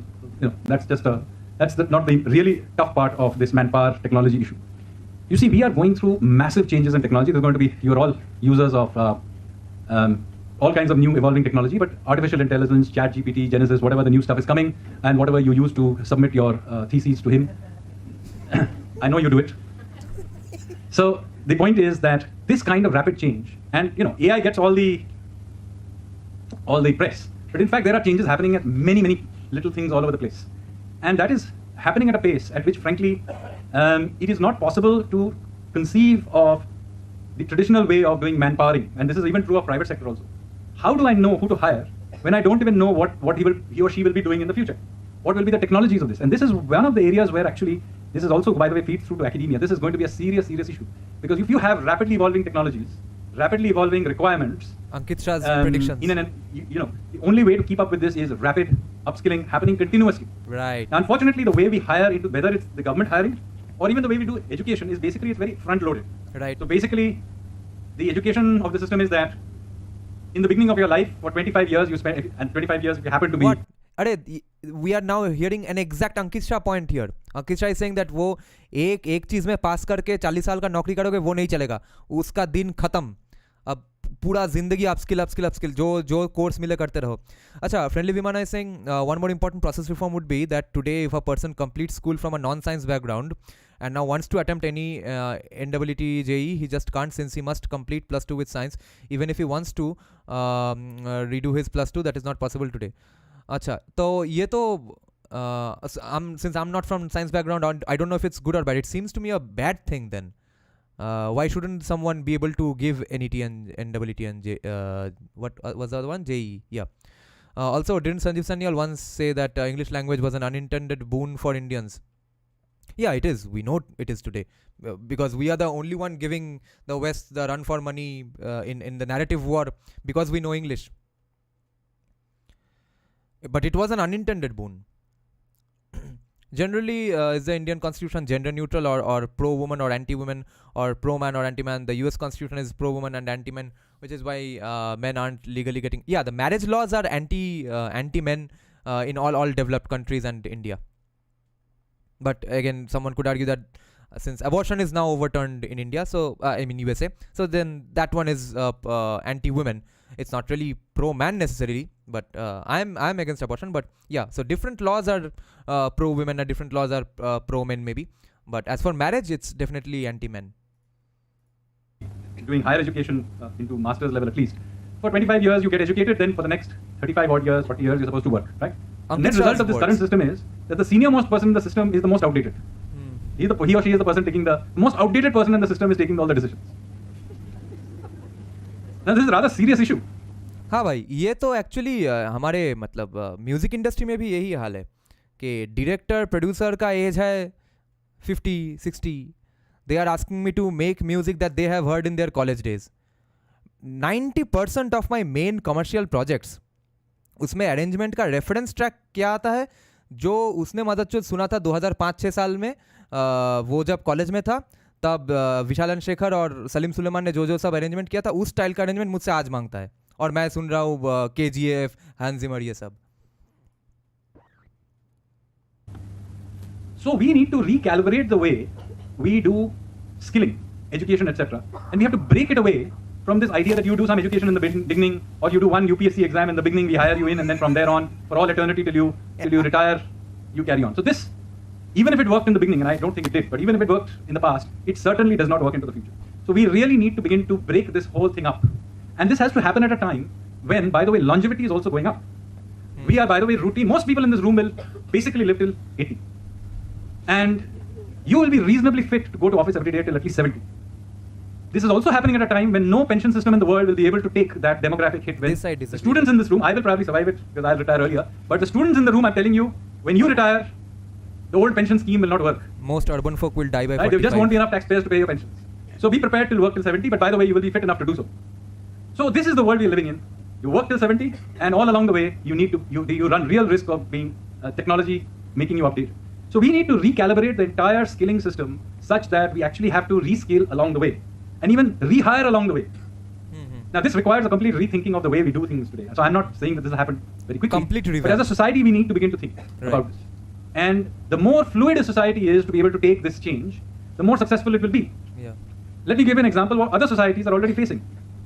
France regularly now has riots because they are increasing their working retirement age from 60 to 62.5. I think that was what they did.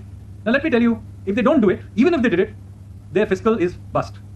They actually need to work till 67 or something like that to even allow their fiscal systems and pensions to work.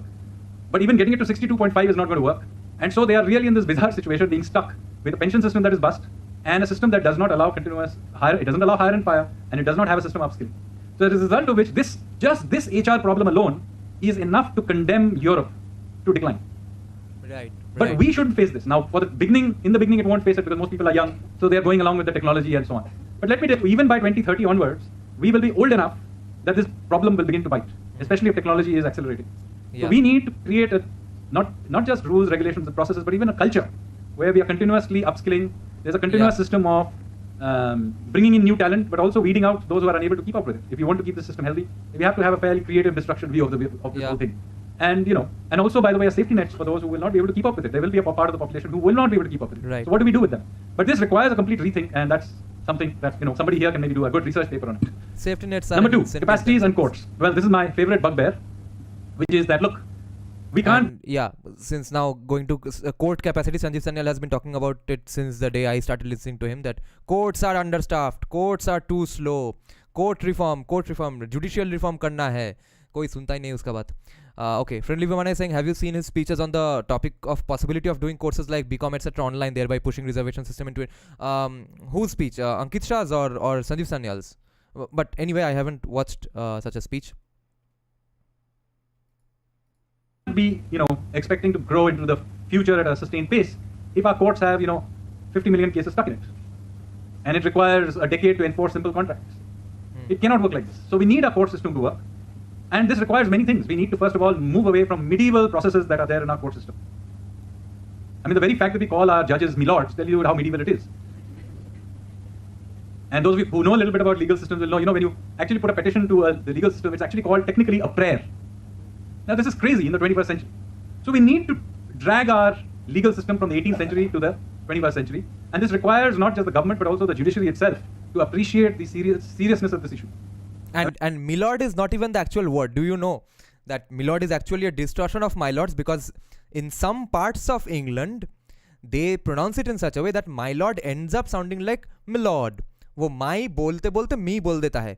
वो हमारा legal actual correct term बन गया है. गांडो MI Lord बना दिया है.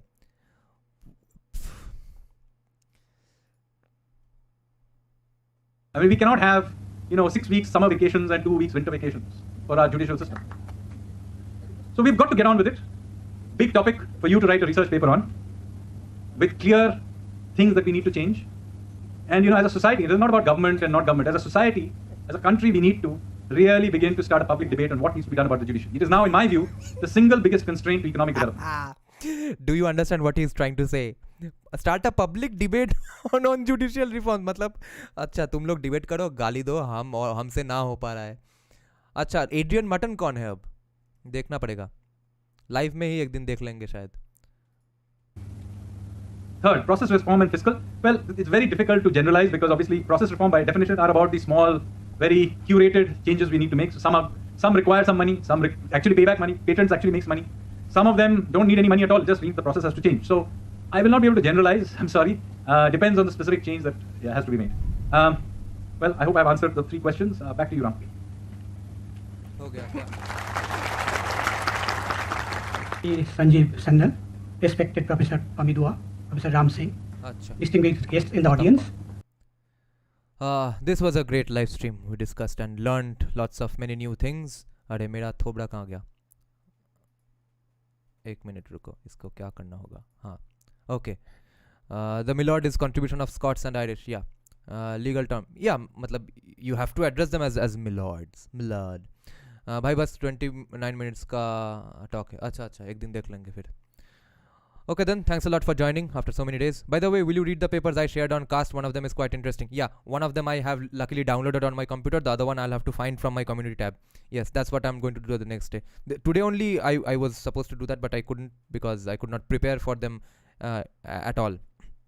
I got up at 7 a.m. today, did a background score for a web series up until 10 p.m. फिर वो रेंडर करके डाउनलोड करते करते 11 बज गया, थंबनेल अपलोड किया और लाइव स्ट्रीम में बैठ गया 12 बजे.